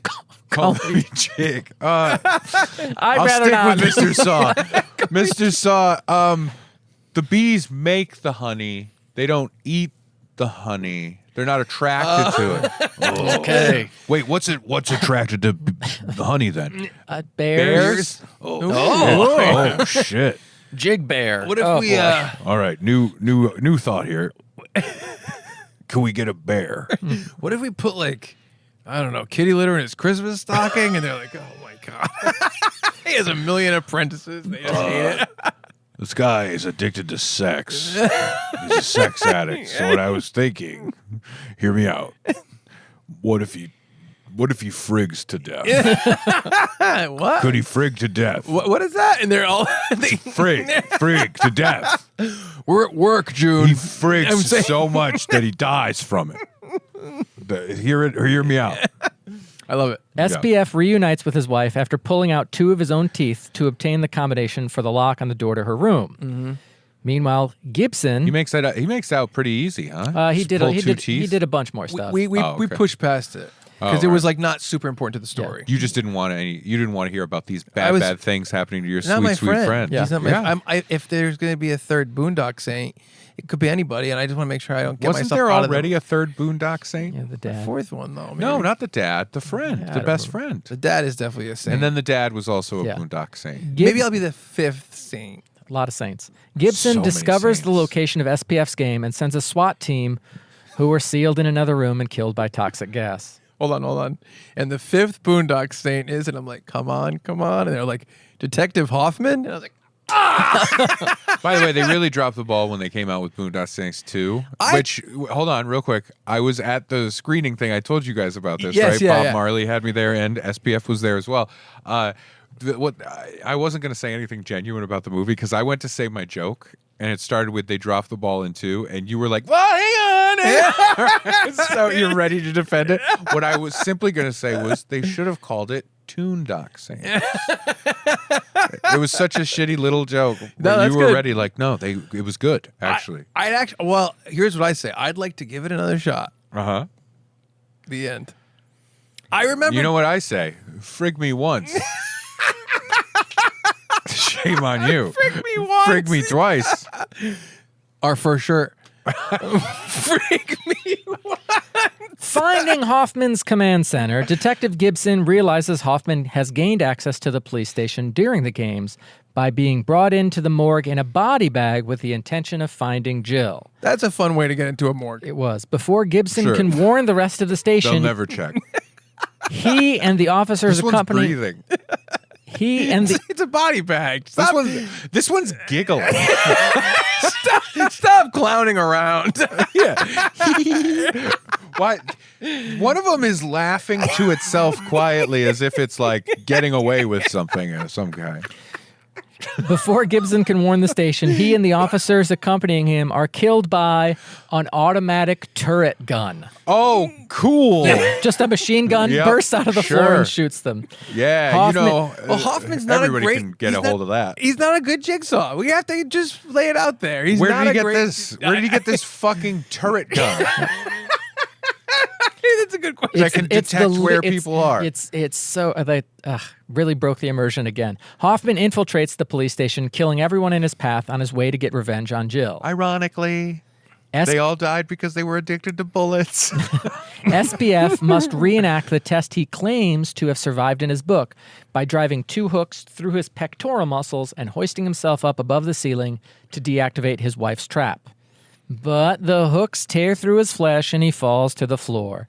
The timer then goes off, causing a big metal container to close around his wife and incinerate her. Hoffman reaches Jill. She got what was coming to her. Well, Hoffman's a bad Jigsaw. Hoffman Yeah. reaches Jill, Someone ought to jigsaw that guy. and for the first time in the series, the reverse bear trap is successful. R.I.P. Jill Jigsaw. On Jill. And they do it like it's pretty crazy. Yeah. Because in the first movie, which we talked about, that was like the most Yeah, that's well like known. the famous strap. It never actually happens Right. until this, which is interesting. Hoffman destroys his own jigsaw workshop by setting it on fire. He's accomplished his goal, and he begins to leave town. But as he exits, he is subdued by 3 pig-masked figures. Oh, no. As he is held, the central pig-masked man takes off his mask and reveals himself to be Cary Elwes, Dr. Gordon.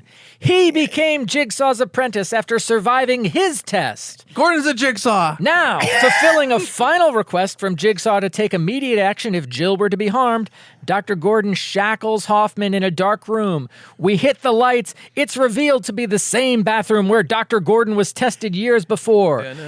Gordon throws away the hacksaw he had used to escape and stands in silhouette. He squeaks and shrieks those chilling words. Game over! Before sealing the door, the trapster has become the trappee. Wait, no. The trappee has become the trapster. Credits! Yeah. Yep. I mean, him throwing away the saw, I think he threw the saw, like, at the camera, maybe? Like, the Saw Of course. 3D. Yeah. So, I think Elway's becoming Jigsaw is a perfect canary in the coal mine. I think that's the signal of like, hey guys, we're bankrupt of ideas. Well, like, we here's- can't think of anything else. I will also say, financially, 6 didn't do well and 7 didn't do well. And so they took a lot of time off. yeah. So I'll say this. I think that they felt like that too, because that's the last movie that I would consider in the actual Saw like timeline. Yeah. I mean, we'll talk about that in a second, but the moment is great.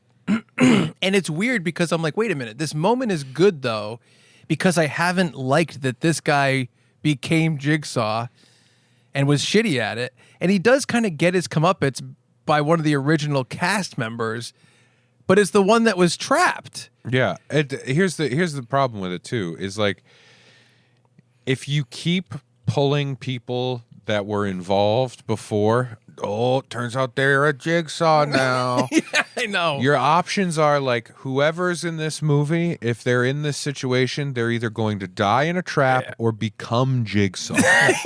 That's it. It's basically vampire rules. Yep. You're either going to die or you become one. That's it. So, Right? yeah. Well, I'll say this. Oh, is the the Saw franchise like a metaphor for like molestation? I'll Yeah. say hurt people. Hurt people. I'll say this though. I will say he doesn't really become a Jigsaw. It's just the fact that Jigsaw's wife was killed by Hoffman. He's like, I told Jigsaw that if his wife ever gets killed, I'll kill the person that killed her. And so, I mean, he's not going to set. I'll put it this way: he doesn't come back and he's the next Jigsaw. No, I know. It's He, just he aided and abetted Jigsaw. Like, he sewed the guy's eyes shut. Who, Yeah, he did who help fought with him. Art He Blank. did help him. Like, Yeah. he shows like scenes of him helping the medical him all throughout. stuff. Lawrence Gordon did. I think. Yeah. I love the ending of that. I do love him, the reveal.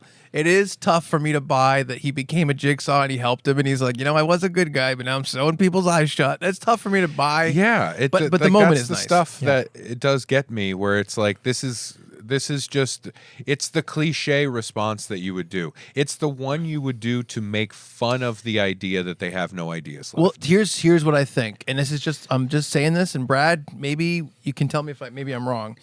You know how we talk about Fast and Furious and how part of the charm is that they know they're doing the next big dumb thing? Mm-hmm. I almost feel like that with the Saw movies. It's weird because I think Cary Elwes becoming a Jigsaw, I have no problem with that at all if that closes the series. Right. Sure, That sure. That Yeah, almost yeah. that almost Yeah. feels like a good rule for me as well.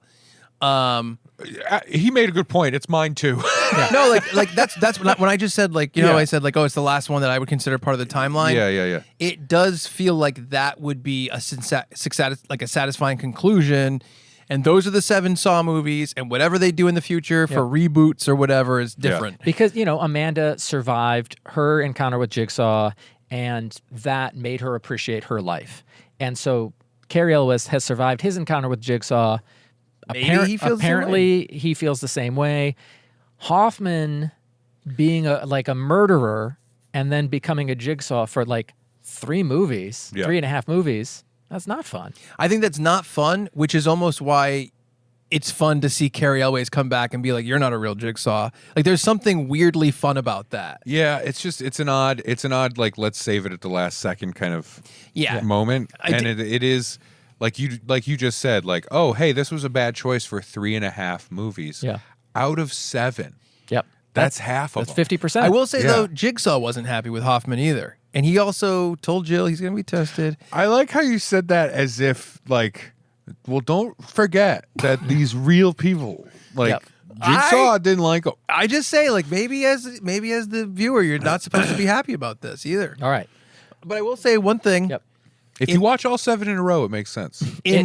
That's true. I don't know if this was if this was clear, but in one of the movies, like 6 or 5, Jill gets that box that's the Jigsaw inheritance box. I think she got it in 4. And she puts a tape in a door, in a slot. That's in 6. And then in 7, when he's revealed, you see the other side of the door and he gets the tape, and that's how it. And I do think there's something respectable about the letter coming back and being like, this was the letter that killed everybody. This was the tape. Because you know that it wasn't random at the time. There's no way it was. Yeah. There's no way they were like, let's never put a tape in a door and then they tie it in later. It has to be like, this will be for this. Or do maybe they know, like, let's put a thing in, and we can come up with whatever that payoff is going to be. Maybe you're for right. The next movie. Do you think it's maybe ambiguous enough that they're like, we'll figure out what's in that letter? Yeah, no, 100%. Yeah, maybe. All of those things, there's no connection to it until the reveal. You know what I'm saying? I think the letter for sure. The tape is a little tougher because she goes to like a doctor's office door. So it's it's his doctor's office. So Yeah. it's a little bit more specific, but you're right, the letter, Right. maybe they're like, yeah, we'll figure this out. Right. Which is I kind of think that's fun too. Yeah. I don't know. That's very losty. It is. You know what I mean? Yes, it is. Yeah, it is. Yeah. That's funny though. Anyway, so that's what I would consider the last of the original timeline. Right. And Fantastic. Well, thanks for no, checking us out. there's more. There's more, 2 right? more. Now you haven't even seen Chris Rock or Samuel Jackson enter the picture.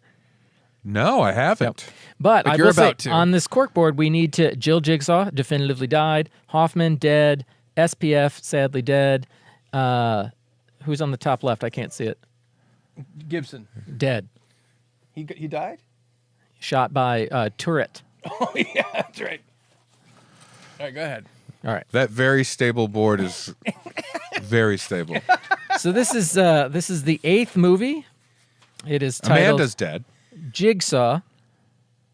We'll leave her We like the picture. No! She's dead. She is dead though. Yeah. Jigsaw. AKA Nobody Saw ever 8. really dies. Led by And sometimes dead is better. No. led by Detective Halloran. The police pursue a random Halloran? Nope. Halloran. Another friend. Yep. The police pursue a random criminal who did a crime that we don't remember. Yeah, whatever. He claims he must start a game in exchange for his own survival. He holds up a remote trigger, which seems like it's a gun or something, so the police shoot him and he collapses. Halloran, recorder. I will say one thing to kind of communicate to the audience. Every time one of these comes out, a lot of times, you're kind of like, wait a minute, everyone died in the last one. And so this is for sure. This one's called Jigsaw.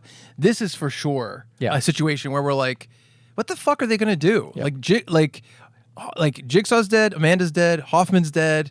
Like everyone's dead. Yeah. So we're like, what can this possibly be? I don't know. And so that mystery is like part of this entire movie. Yep. Okay. And this is, to me, the most frustrating movie of the bunch. Oh, good. Yep. And that's me saying it. Yeah, that's something. I have a tattoo of Jurassic Park 3's screenplay on my scrotum. Yeah. This guy's a fucking... You know what? I love seeing an artist make their art. That's how it's a good way to say it. Okay, so this guy... Halloran. Yep. Low rent Stephen Dorff. He and the police have an exchange around this time where they indicate that Jigsaw cannot be behind this because Jigsaw died 10 years prior. Some guy was running across the rooftop. It was like a trigger thing. And he's like, don't shoot me. I'm playing a game. Yeah. And he does get shot on the rooftop by one of the cops. told you not to shoot They me. were supposed to aim at the trigger? the trigger, and he got shot once in the chest. Okay. 5 people. Now we see the trap. 5 people, including one unconscious dude who be known from here on out as the unconscious dude, awaken inside a barn with buckets on their heads and chains around their necks. I took all the names out because it doesn't really matter. These are the new Jigsaw 5 who are playing the main game of this movie. Right. A tape recording from Jigsaw explains that they must each provide a blood sacrifice to survive before the chains pull them toward a wall of buzzsaws. Mm-hmm. They realize all they need to do is get a tiny cut, so most of the group survives by cutting themselves, except for the unconscious dude, who awakens too late. He gets pulled into the blades and starts freaking out. The camera pans to spare us what would be a grisly death. Their next test reveals that one of the women... So that guy's the killer? Their next test reveals that one of the women, a purse snatcher, accidentally caused the death of an asthmatic woman. She stole the purse, medicine was in the purse. To save the others from being hanged, she must inject herself with one of 3 needles. One is an antidote to poison in her system, one is saline, and one is acid. She refuses. She doesn't know which one is which. So one of the guys injects her with all 3 in the neck, killing her and saving the other 3. What are you going to do? In the next room... Also, how is that the comeuppance? Oh, it's very Possibly confusing. inject yourself with... So you already have poison in your system? Yep. Possibly inject yourself with... I know. Yeah, the 33% cure? chance. Yep. Or nothing, or acid. Yep. There's no poetry in that. In the next room, That's a fucking roulette game. that guy attempts to escape the barn, but his leg falls through loose floorboards and My is leg. ensnared by wires. Oh, there's wires. Another tape recorder reveals he will be punished for trying to break the rules, and he must pull a lever to be set free. The other 2, a guy and a My girl, penis? All right, I'll try. go into a silo that this lock shot. Grain pours in to suffocate them, and then, for some reason, sharp farmhouse items fall in, nearly killing them. This forces the wire snare guy to pull the lever and sever his leg to rescue them. And I will say what's frustrating about this movie, too, is it's the one that feels the most modern and well produced. Yeah. So the trailer was like really good. And it seemed like the best acted. It was like, wow, this is going to be great. But like, what could the story be? So that was part of my frustration with the conclusion of this film. Okay. Detective Also, leaning real heavy on the farm Yep. so far. Yeah. Detective Halloran and the police investigate the discovery of corpses, one of whom is a man who has been cut up in the back. One is a woman who has been injected with acid in the neck. These deaths fit Jigsaw's modus operandi. Halloran becomes suspicious of the pathologists, Logan and Eleanor. Eleanor reveals to Logan she is a Jigsaw fangirl, but fears this might incriminate her with police. The police spy on them, following them to Eleanor's workshop, where she has recreated many of Jigsaw's traps. Back to the Jigsaw 5 in the barn. Well, really, the Jigsaw 2.5. It's That's a good joke. it's feeling a little soap opera. The guy with 2 functional legs is revealed to have sold a faulty motorcycle to Jigsaw's as yet unmentioned nephew, causing the nephew's death. The guy is tested by being lowered into a funnel with a spiral-shaped blade powered by a motorcycle engine. He has to reach a motorcycle brake to stop the trap. He fails and is ultimately killed. The county exhumes Jigsaw's grave to set the public at ease as Just like we would do. as hysteria has convinced People are thinking that Jigsaw's a lot. Hi, folks. Thanks for tuning in. I am Police Chief Wiggum, apparently. I'm Police Chief McDonald, and a lot of people are afraid that Jigsaw is back and terrorizing the lovely people of this town that we all know and identify as a community where Jigsaw lives. Now, everybody knows, like Haddonfield, Illinois, you've got some parts of L.A., So thanks for coming out.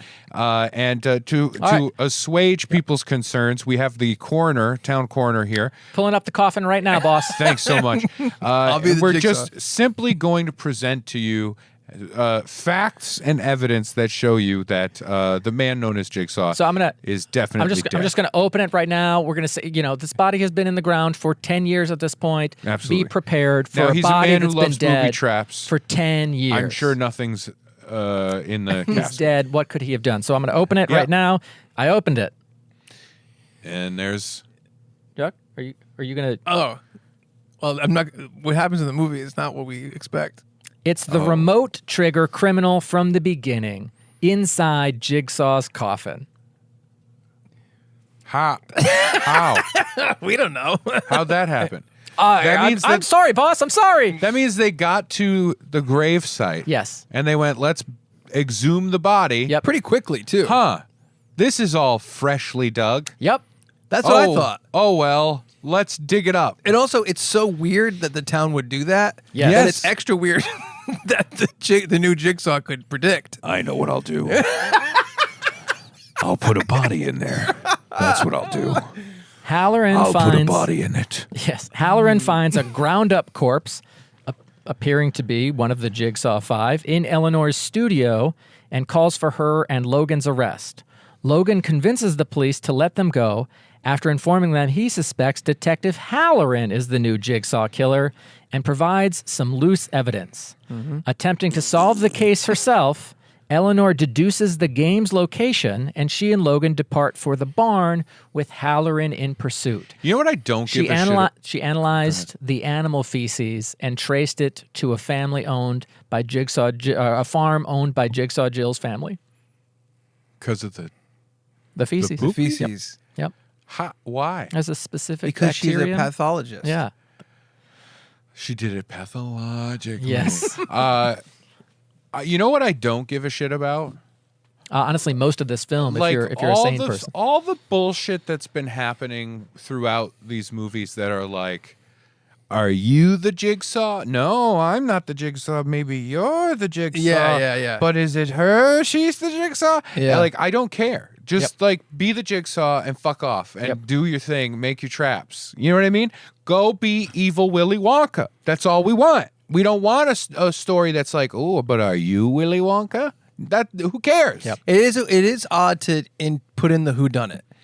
But Yeah. without the whodunit, it's tough to make it a story. I know that's I know. but It's a very the tough- irony here though is like the idea of like, oh, keeping it fresh, and we've talked about like slasher films. There was a whole slew of mystery slasher movies where the killer was always shot in POV point of view, and it was like a lot of killings were like, what? You're not supposed to be in here. Yeah. Kill. Yeah. And the reveal at the end. That was kind of the traditional slasher for a long time. Yep. Yeah. And then we get this, like the Sleepaway Camp. Yes. I know. That's a classic version of that where Quite the you reveal. genuinely are like, oh wow, Yeah. you got me. Well, did you expect it? Holy, look at that frig! Look at that frig right Wait there. a minute. Did she have a little frig? That little frig's got frig. In Oh the my barn, the two final Frigsaw 5 victims, Frig saw. named Anna and Ryan, because we need to refer Thank to them by God, names yeah. now, are shackled to pipes at opposite ends of a room. Suddenly, much to our surprise, get those eyes ready to roll, Ray.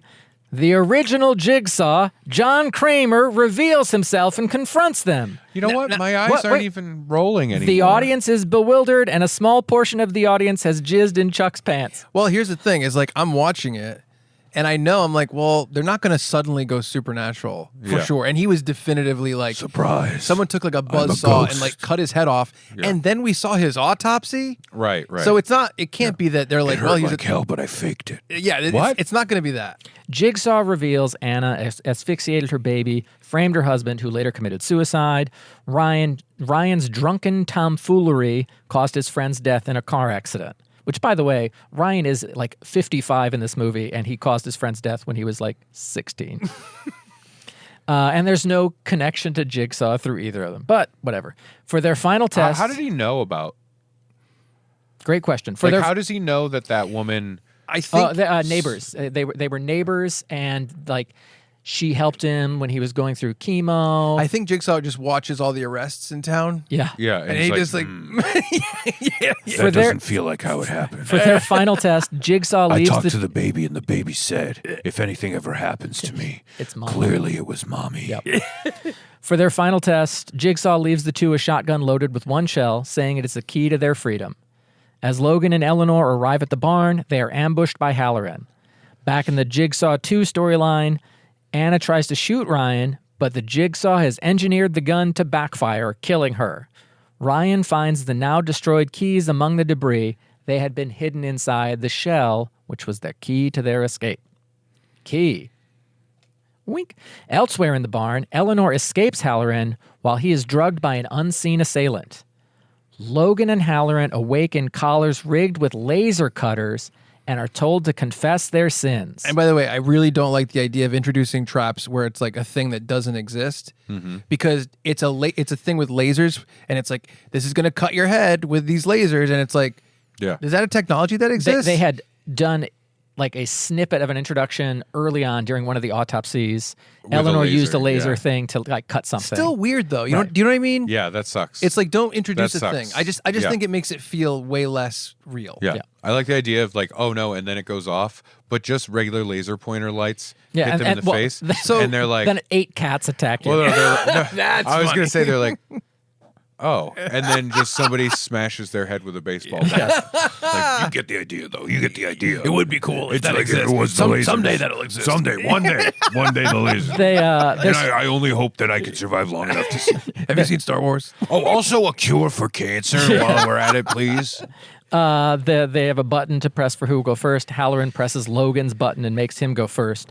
Logan confesses to mislabeling John Kramer, Jigsaw's X-rays years earlier, causing his cancer to go undiagnosed. Oh, I thought they were undoing it where he didn't have cancer. Despite confessing, It's going to become clear, and you're going to hate it, because I hate it, and I'm the person that's the most okay with this stuff. Yeah, I hate it, and I love every piece of shit. despite confessing, Logan's collar goes up, goes off, the lasers cross over his face, he screams in pain and falls to the ground. Halloran then blubbers and admits to allowing criminals to walk free for personal gain, and his collar deactivates. Logan laughs and is revealed to still be alive. So he did the laser pointer thing. Yeah, His so, did yeah, that. yeah, Here's yeah. Which is dialogue, really weird. dialogue from the movie. Yeah. 10 years ago in this very barn, a game was played. Supposedly, John Kramer designed this for a game that took place before all the others. The bodies were never found.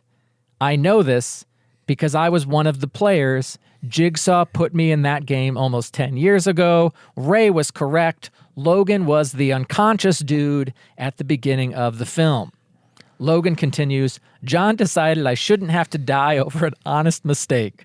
He gave me a second chance. Why did he kidnap him? What about the other people? So You now, know, listen, you fucked up. You frigged up. I'm sorry, you frigged up. Listen, you frigged up, but that doesn't make you a frig up. Okay. so now, So I'm 10 gonna let years you go. later, I've recreated Jigsaw's game with criminals from your, Halloran's, failed cases. I wanted my game to be identical to Jigsaw's.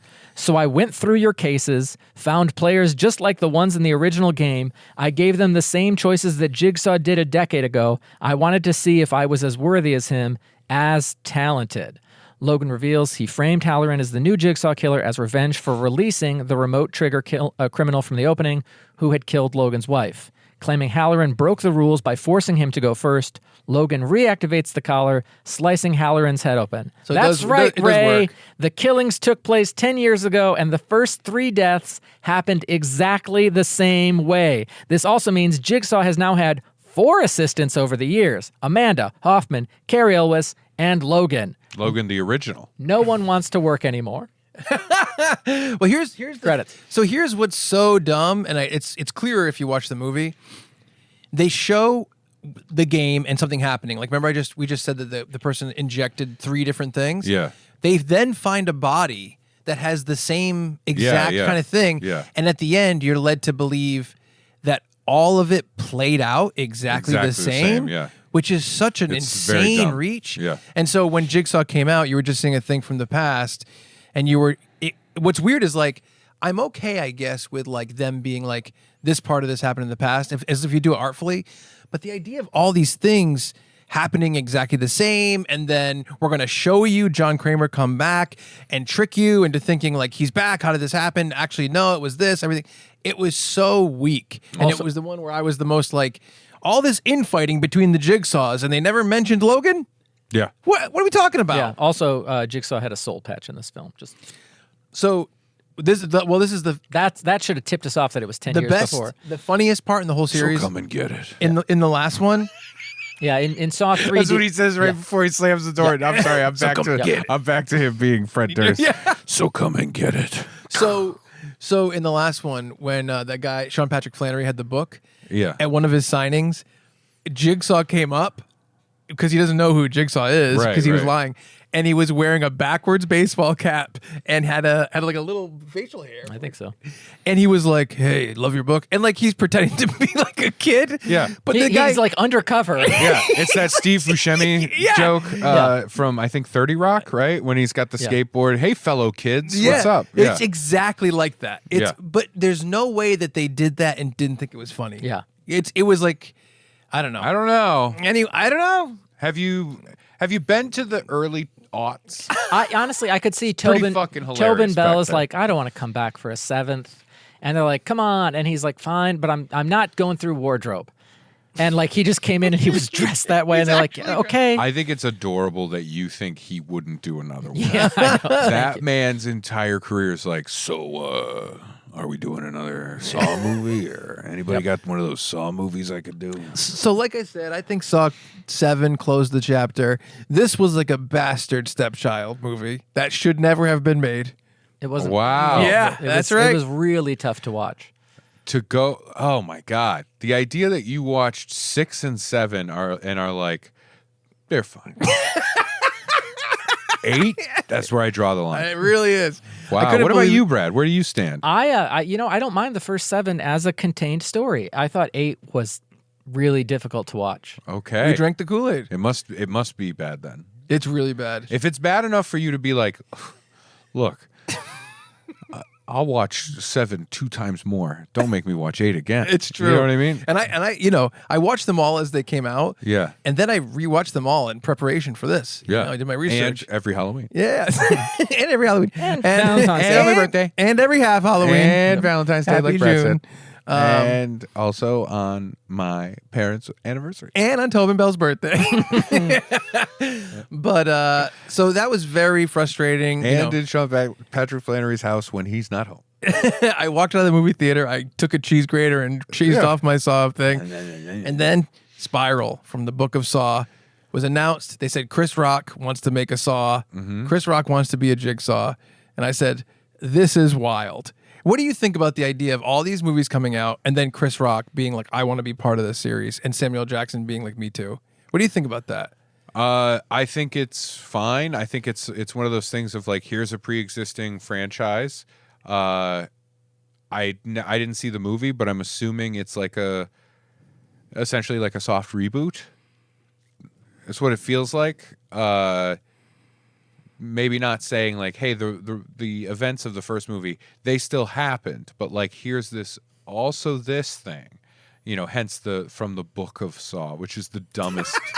Yep. From the Book of Saw. I just want to know what's coming up in the book. Well, What here the we go. fuck? So we can And then take. isn't there from the Book of Boba Fett? Isn't that a thing? It's just the Book of Boba. The Book of Yeah. Boba. Yeah. Oh God. Who's writing these books? Who's writing these books? William Shakespeare. What? During a All right. This is the last movie. Yep. Thank fuck. 9. Yep. Frig. Spiral. During a 4th of July parade, off-duty Detective Boswick, wearing a seersucker suit, Looking at me to put up his picture. Yeah, I looked over at you like Boswick. he doesn't. Boswick. This is so like, what's that thing when the cat, you ding the thing and the cat wants food or the dog wants No, it's food? dog and it's Pavlov. Pavlov and it's Pavlovian. You mentioned a new character. You looked at me to put Yeah. up a picture of him. Detective It's Boswick called torture. chases a At some point when the bell rings, you just lay down to get waterboarded. It's easier than fighting it. thief down a sewer drain pipe, attacked from Another behind sewer. by a figure wearing a pig mask. Boswick awakens to find himself suspended by his tongue in an active subway tunnel and is given a choice via recorded message: tear out his own tongue and live, or remain until the next train arrives, killing him.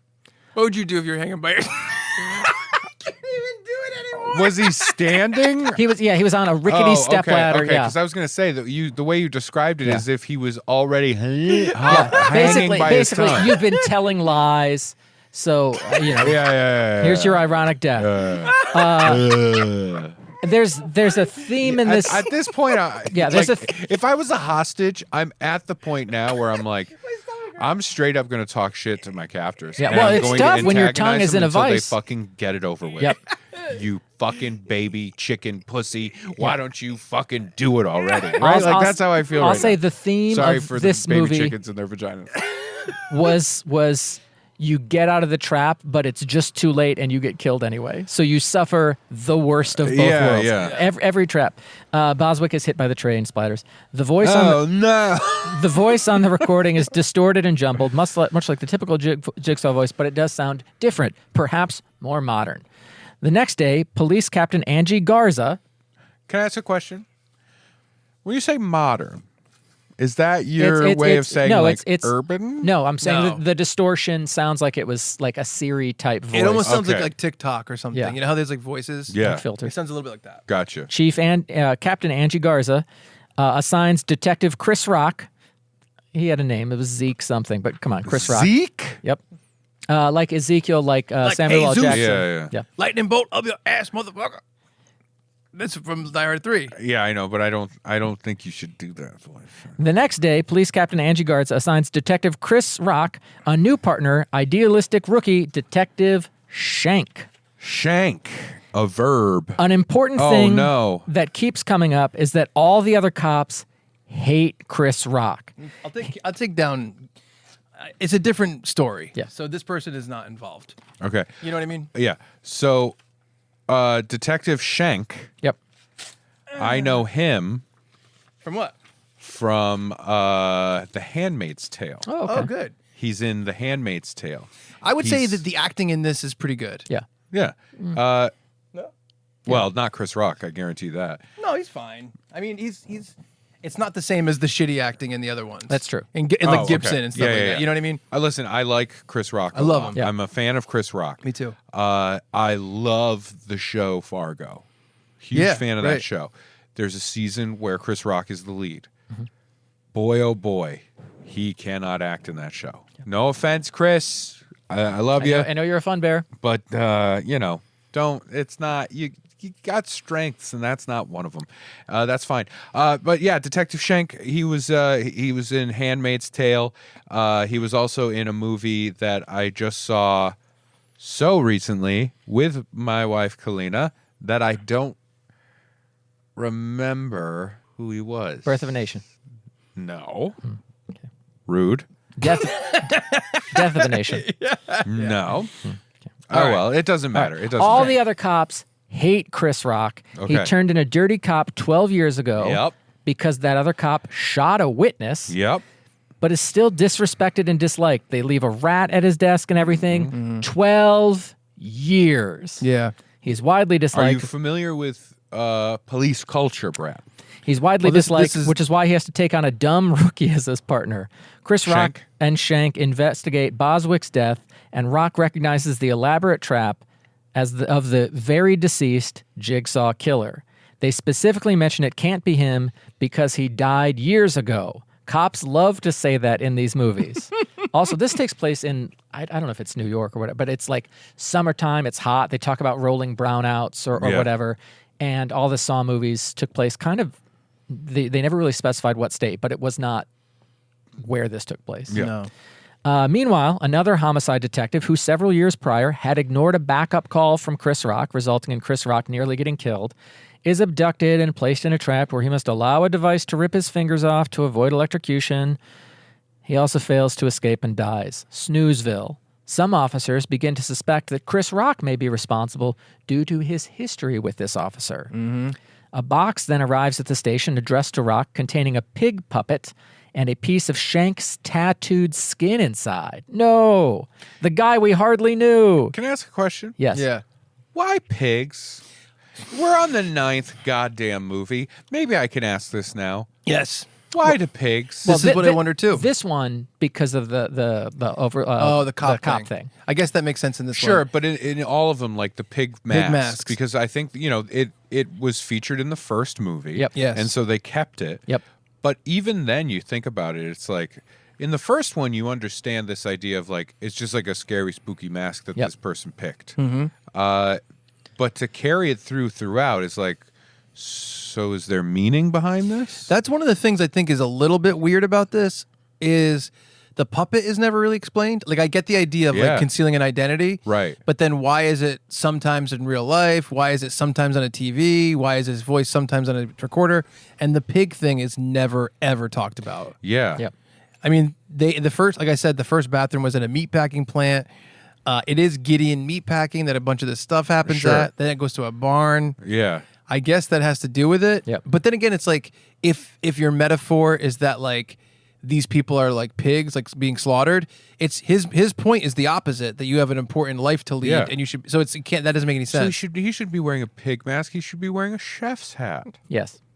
They're not pigs to slaughter. They should slaughter their bad pigs inside them. There is- Yes. Yes. There- And turn their evils into a good, like, barbecue or something. You know? Evil Yeah, barbecue. baked beans. A small vial inside the box directs the police to a butcher shop, which was previously a hobby shop that Rock and his father, retired police chief Marcus Banks, a.k.a. Samuel L. Jackson, used to visit. What a complicated way of explaining this whole thing. Upon arriving, the team discovers a tape recorder and a completely skinned corpse. Yuccaroni. Deciding to track down the killer himself, Samuel L. Jackson travels to a warehouse where he is abducted.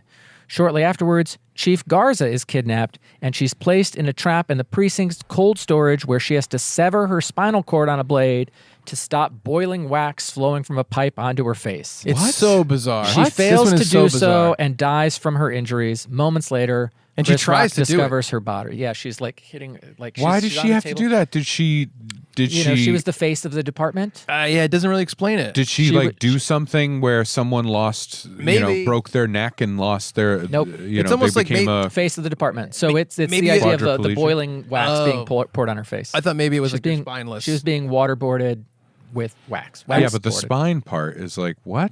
Also, I need to clarify, were you saying that Samuel L. Jackson is Chris Rock's father? Yes.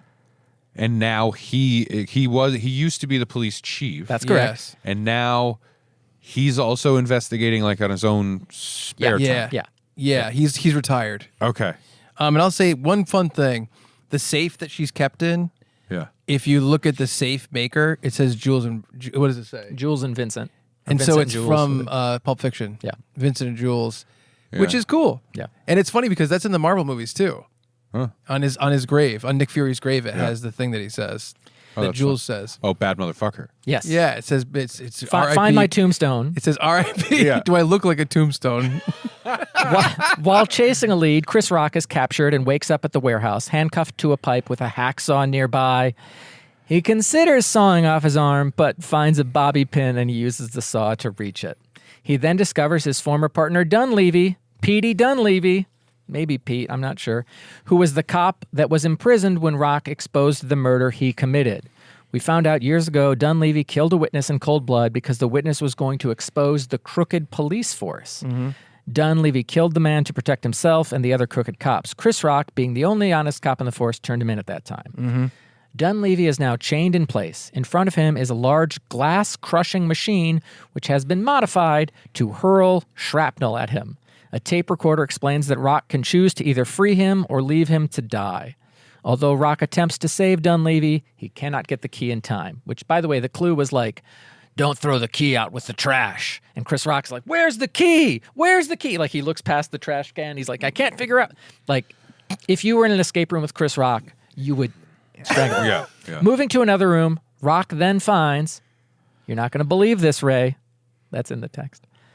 Young rookie Detective Shank, who is revealed to have faked his own death by using the skinned corpse of the initial thief that lured Detective Boswick into the tunnels and has been the copycat all along. He explains his last name is actually Emerson, the son of Charlie Emerson, who was the man killed by Dunleavy. He also reveals that Samuel L. Jackson, during his time as chief, deliberately protected corrupt officers to clean the streets of crime more effectively. Believing that Chris Rock can be an ally as the only honest cop, Emerson presents him with a final test, revealing his father, Samuel L. Jackson, suspended above the floor and slowly being drained of blood. Emerson calls 911, claims he is a civilian being pursued by a shooter, resulting in the dispatch of a SWAT team. Emerson then hands Rock a revolver with one cartridge and offers him the choice. Either shoot a target that will save Sammy J but allow Emerson to escape, or Chris Rock can kill Emerson and let Sammy J bleed to death. Rock shoots the target to save his father, causing his restraints to loosen and lowering him to the ground. He then begins to fight Emerson. The SWAT team arrives and inadvertently triggers a tripwire, causing Sammy J's restraints to yank him upward again. This movement reveals a gun affixed to Sammy J's arm, leading the SWAT team to mistake him for the shooter and kill him. Rock screams in despair, my cat sat on the keyboard, as Emerson escapes. After the initial mention of Jigsaw at the beginning of the movie, no one ever brings him up again. Not even Emerson, when he apparently copied all his traps and killing styles, offering absolutely no reason that he decided to choose Jigsaw. This is what is Credits. this is what's so frustrating to me. Yeah. Is this guy's like, hey, it was me doing all this stuff. And they never mention that he's copying Jigsaw. Even though they mentioned at the beginning of the movie, it's like, oh, this is like Jigsaw, but he's dead.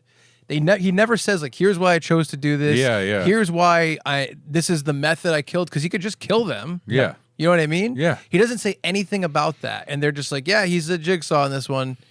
And that's it. And also, Chris Rock makes his choice at the end to save his dad.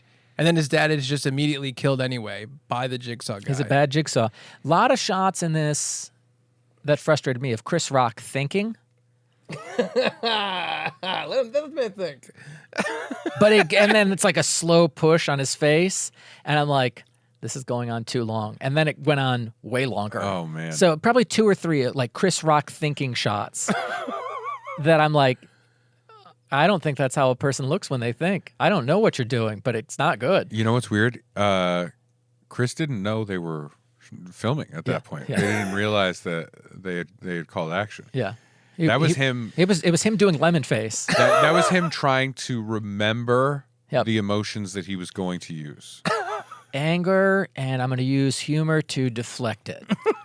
Got it. Got it. Now, now I got to remember my lines. But yeah, so I know what I'll do. I'll do my performance, but with a very clear, I'm trying to remember my lines kind of vibe to him. it's a very weird choice for them to modernize Saw. Yeah. Especially when they're like, well, this movie came out, let's call it 17 years ago, but they've been making sequels until 15 years ago. Yeah. So let's reboot it, sort of, and then not even give our new killer any of the real like rules or any of that stuff. Like the general idea of like, well, what if Jigsaw punished a crooked police force? Okay, but like you're not going to explain why he did this or why this is. It's so bizarre. Yeah. It would almost make more sense if it was a complete reboot.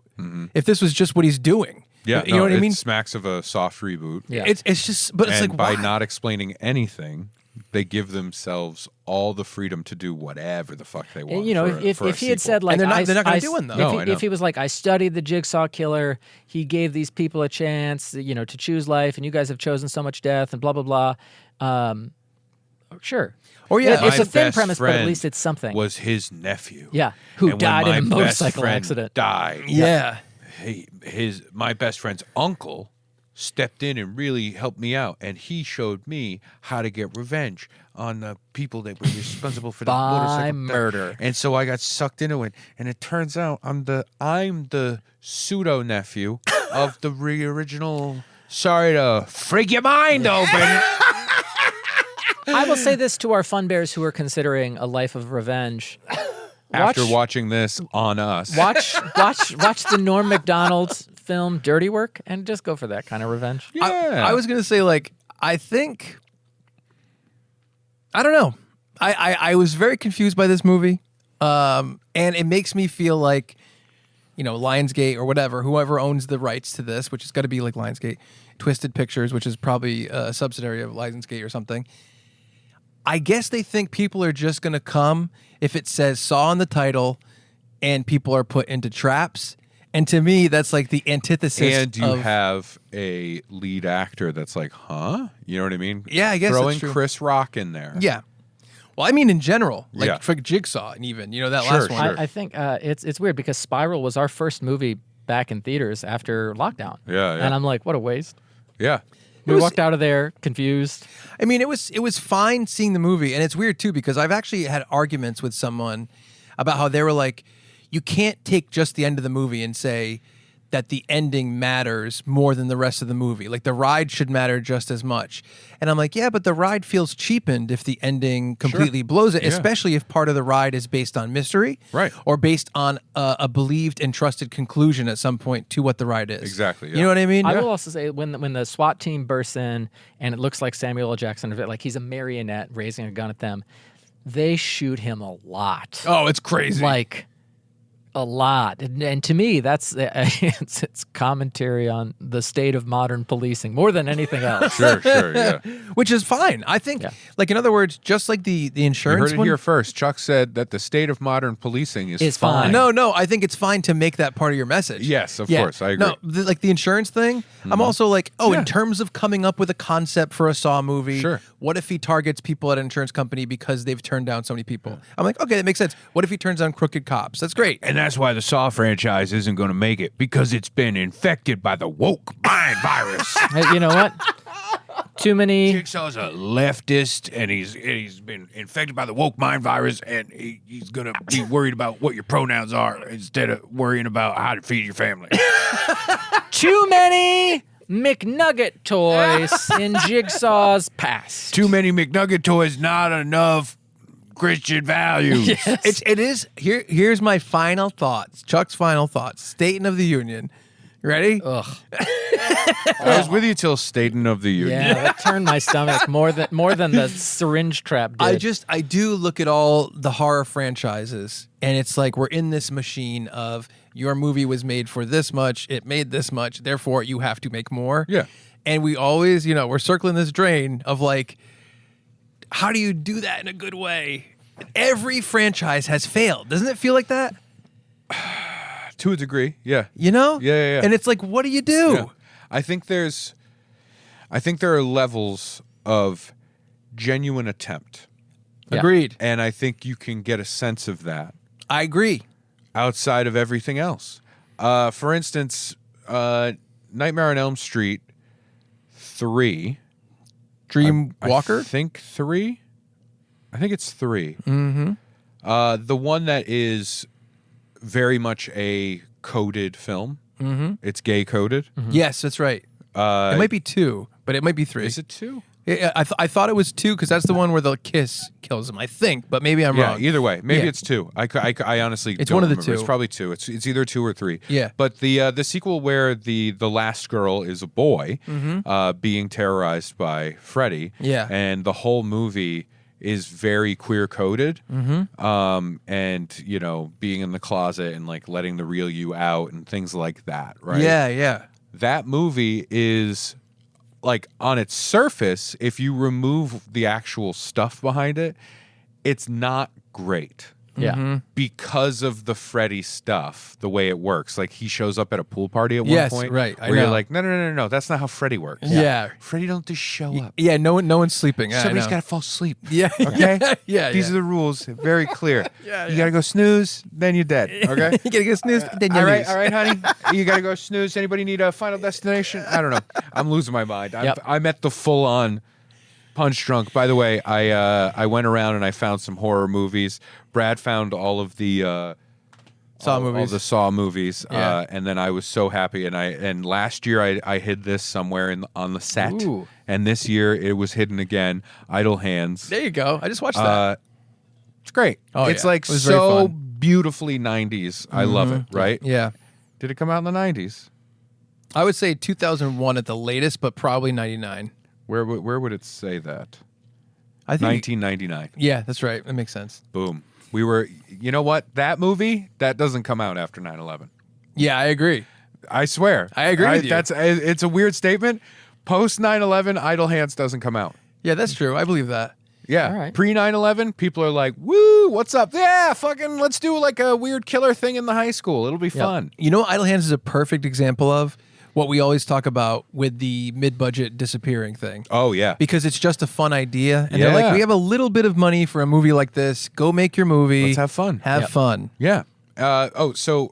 Freddy 2. Yeah, Freddy 2. It is a bad Nightmare on Elm Street movie. But it's very interesting with that kind of stuff in mind. Yeah. There was a genuine attempt to make this thing. Right. And you can feel that in the movie, even though you're watching this going, this is very not Freddy. Right. Yeah. But like you're in and enjoying it because you can feel a genuine attempt there. I agree. That's why I would forgive a lot of movies that are not great, but they fucking took a swing. You know what I Yeah. mean? Take your swing. Have a mishmash. I just watched this movie with my wife, Kalina, Babylon. Yeah, Yes. I know. Yeah, I want to watch it. It's mixed. Some people like it. Some people hate it. I was talking to a friend of the podcast, fan of the podcast, one of my best friends, Lee Leshin, Yep. producing partner. He hated it. And he was like, I didn't like it. Right. Maybe I got to give it another chance, whatever. The first half hour of that movie, I hated it. Yeah. Because it was poorly made. Not poorly made. The edit was rough, and I get what they were going for. They had to establish a lot of different characters. Right. Because we're about to go on like a 3-hour fucking ride with them. Yeah. And in that first half hour, I was like, I don't like this movie. I don't think this is going to be good. I Yeah. think the people that said it wasn't good are right. There's like bad editing Yeah. in this. Then the rest of the movie happens, and over time, I was like, huh, all right, I like where this is. Oh, I like that scene. Yeah. Oh, that's fun. And by the end of the movie, I was like, I loved this movie. Nice. This movie was great. I will take thinking it sucks for a half hour to get a 3-hour great movie. Okay. Me too. Because there's a couple of scenes here and there. I'm like, that doesn't work, but you took your swing. Right. And a real, genuine attempt at making this thing came out. Yeah. And I think that's where we often get in a place with these movies when we talk about like franchise flashback kinds of things. Yeah.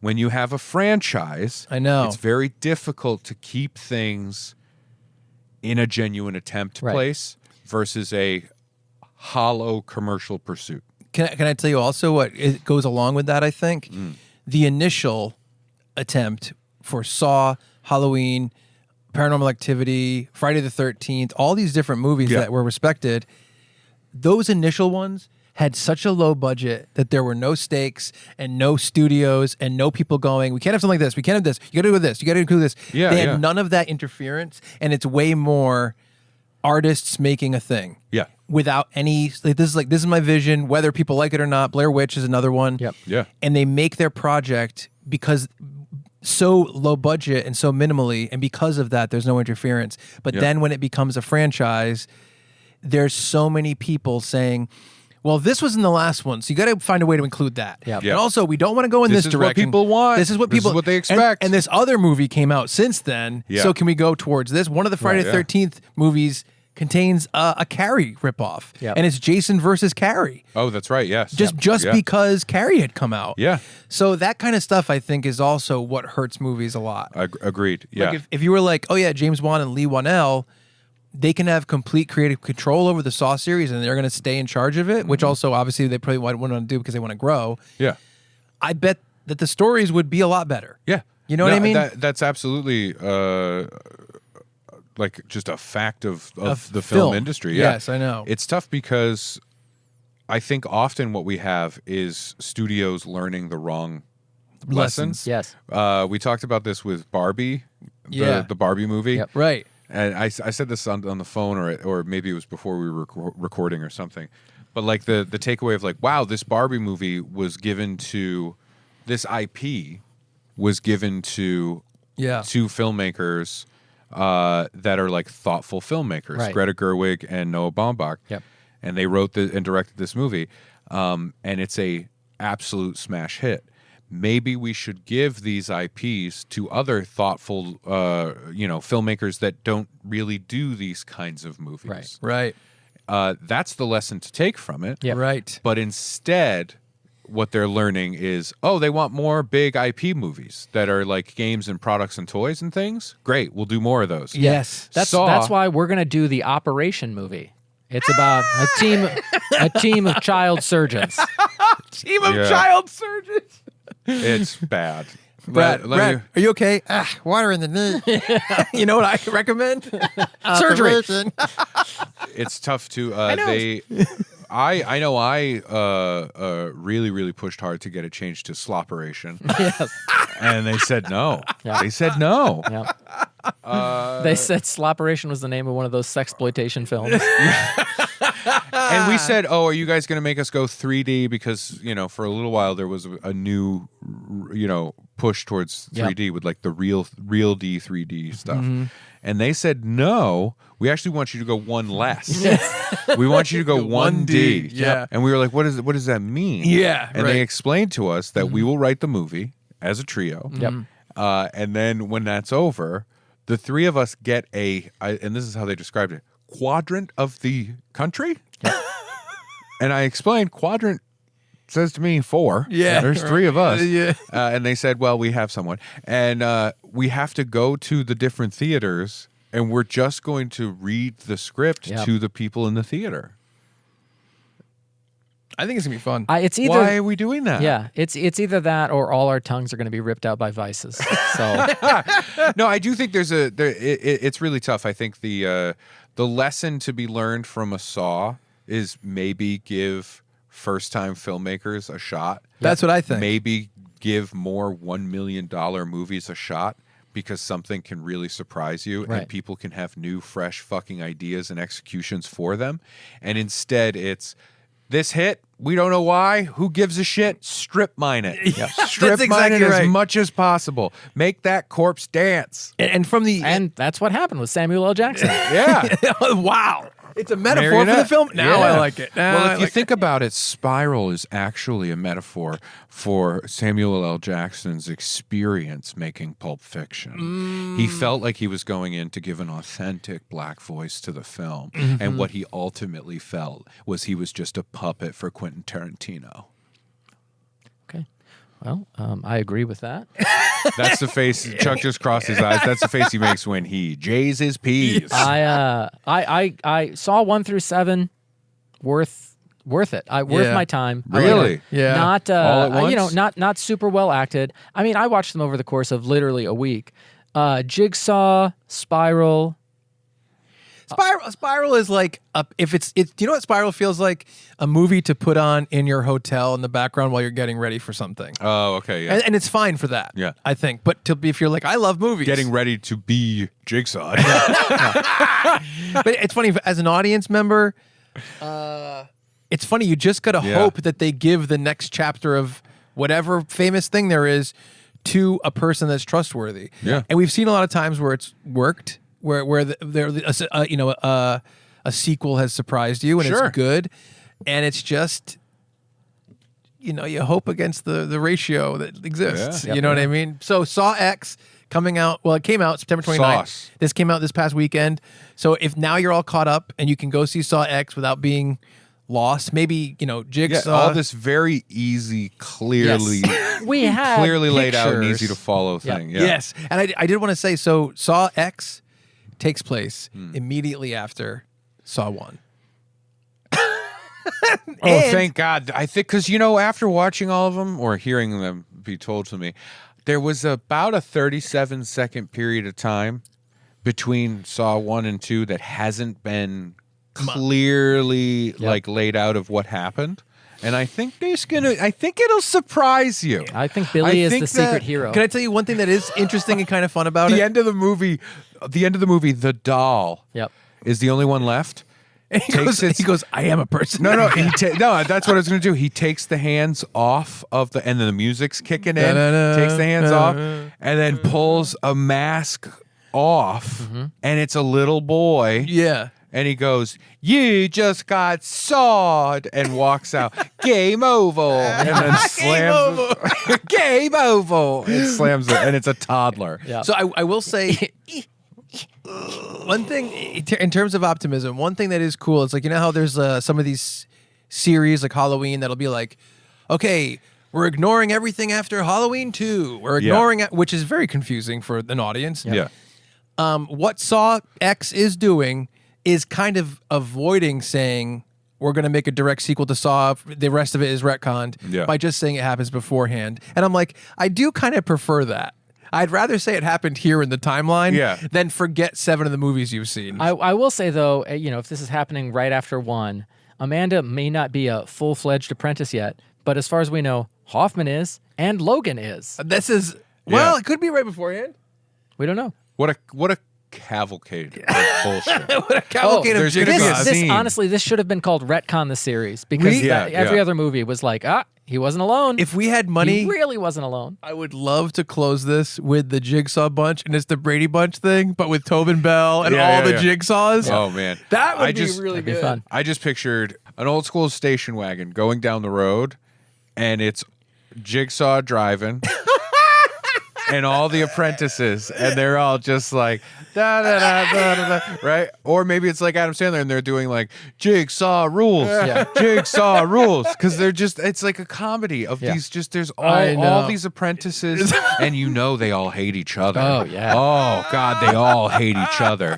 Well, Hoffman and Amanda do. That's for what- sure. And Jigsaw, and Jill Jigsaw and Hoffman do. If you think about it, what's going on behind the scenes could be a reality show called The Apprentice. A bunch of laughable fucking morons all pursuing the approval of one monster. Well, folks, if you have questions, comments, or concerns, or otherwise, send us an email. Brad told you funbearablepod beforehand you're not going to badmouth Chumpy. He said that. He gmail.com. texted both of You us. showed me his tattoo. He said, if you There's- guys badmouth my leader again, our president. Red State Brad. He has a Red he has, State he has a tattoo on his ass that says "Vote Trump," and this is the crazy part. There's no O in vote, but it's V on one cheek and TE on the other. V asterisk. And then TE. and then he pulls them apart. Yeah. And then it says vote. Yeah. Thank you for sticking around Hold for on. Wait, part that's not or shaped like an all R. of this Oh, yeah, let's hold on.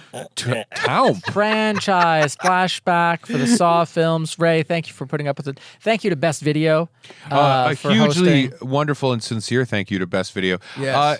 I'm saddened that we're done with this, mainly because it was a long time and a lot of effort to get through it. And then when you're done, you don't have the satisfaction of like, look what we made. Yeah. Instead, we have 45 minutes of cleanup and a 2-hour drive home. Right. And I love this place. And I Yeah. would love to do this. We should do this, but with like great movies.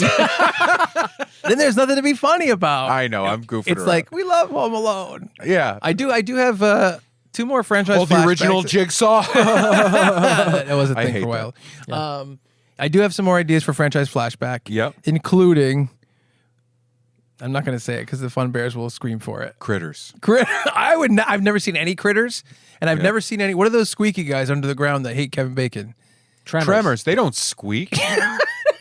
What do you mean? What kind of sounds do they make? Can we? We're going to do the Meatballs movies. Meatballs. The Porky's movies. What do the drummers say? What do they make? They What don't. do sound? They don't make anything. At They best, they'll respond go to like, vibrations. Yeah. when they're up in the air, like a T-Rex. No squeaks? No squeaks. Squeak free, my friend. Squeak free. All right. I would like to throw this out there genuinely, as if we need another thing to occupy our time. Right. But yeah. given how much we talk about film and movies, Film. good and bad, there are blank spots for all of us, right? Yeah. For instance, Critters. I brought it up. Ain't never seen no critter. You never saw one? I've never crittered. Or you never did, or I never did? You never did, I never did, and he never did. Nope. Wow. None of us never did no critters. Yep. That's a franchise flashback. There's like 2, maybe 3. No, there's like 4. Wait, is Critters Chud? Chud's not Critters. Nope. Nope. Chud Wait. is Chud. Is Gangs of New York a Critters film?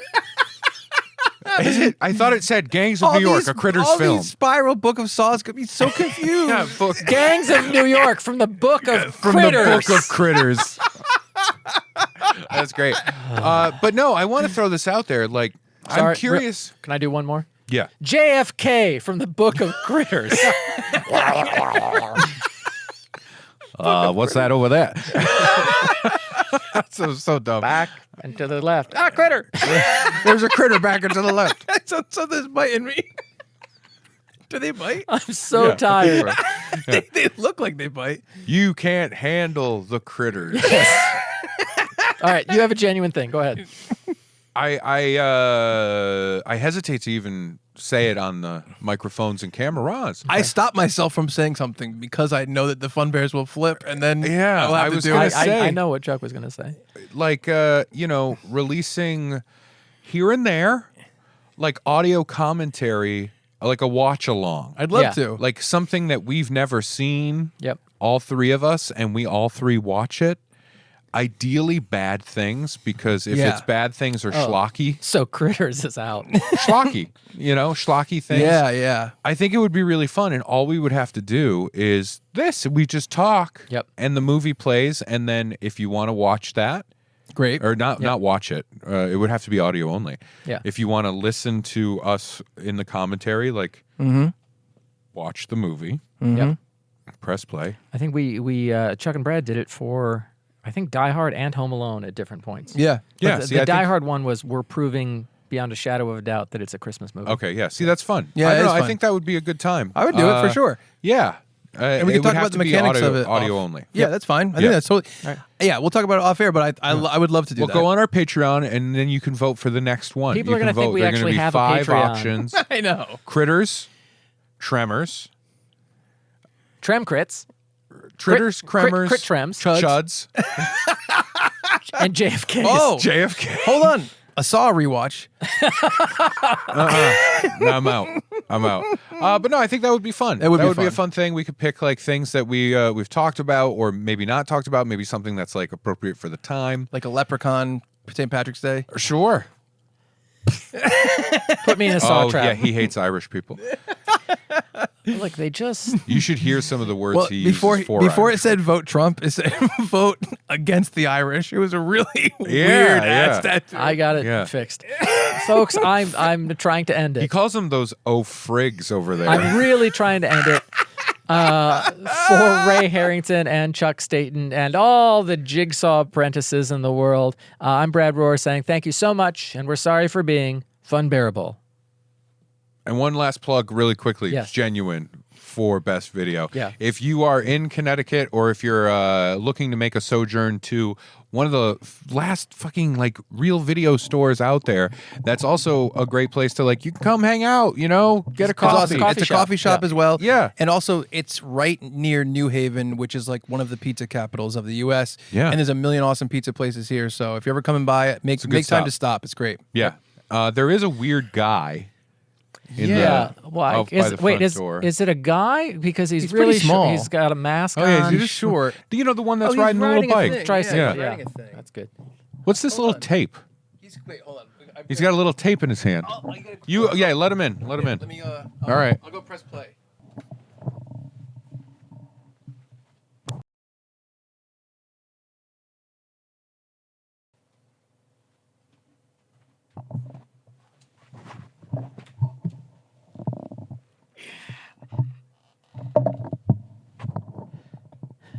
It was a jigsaw.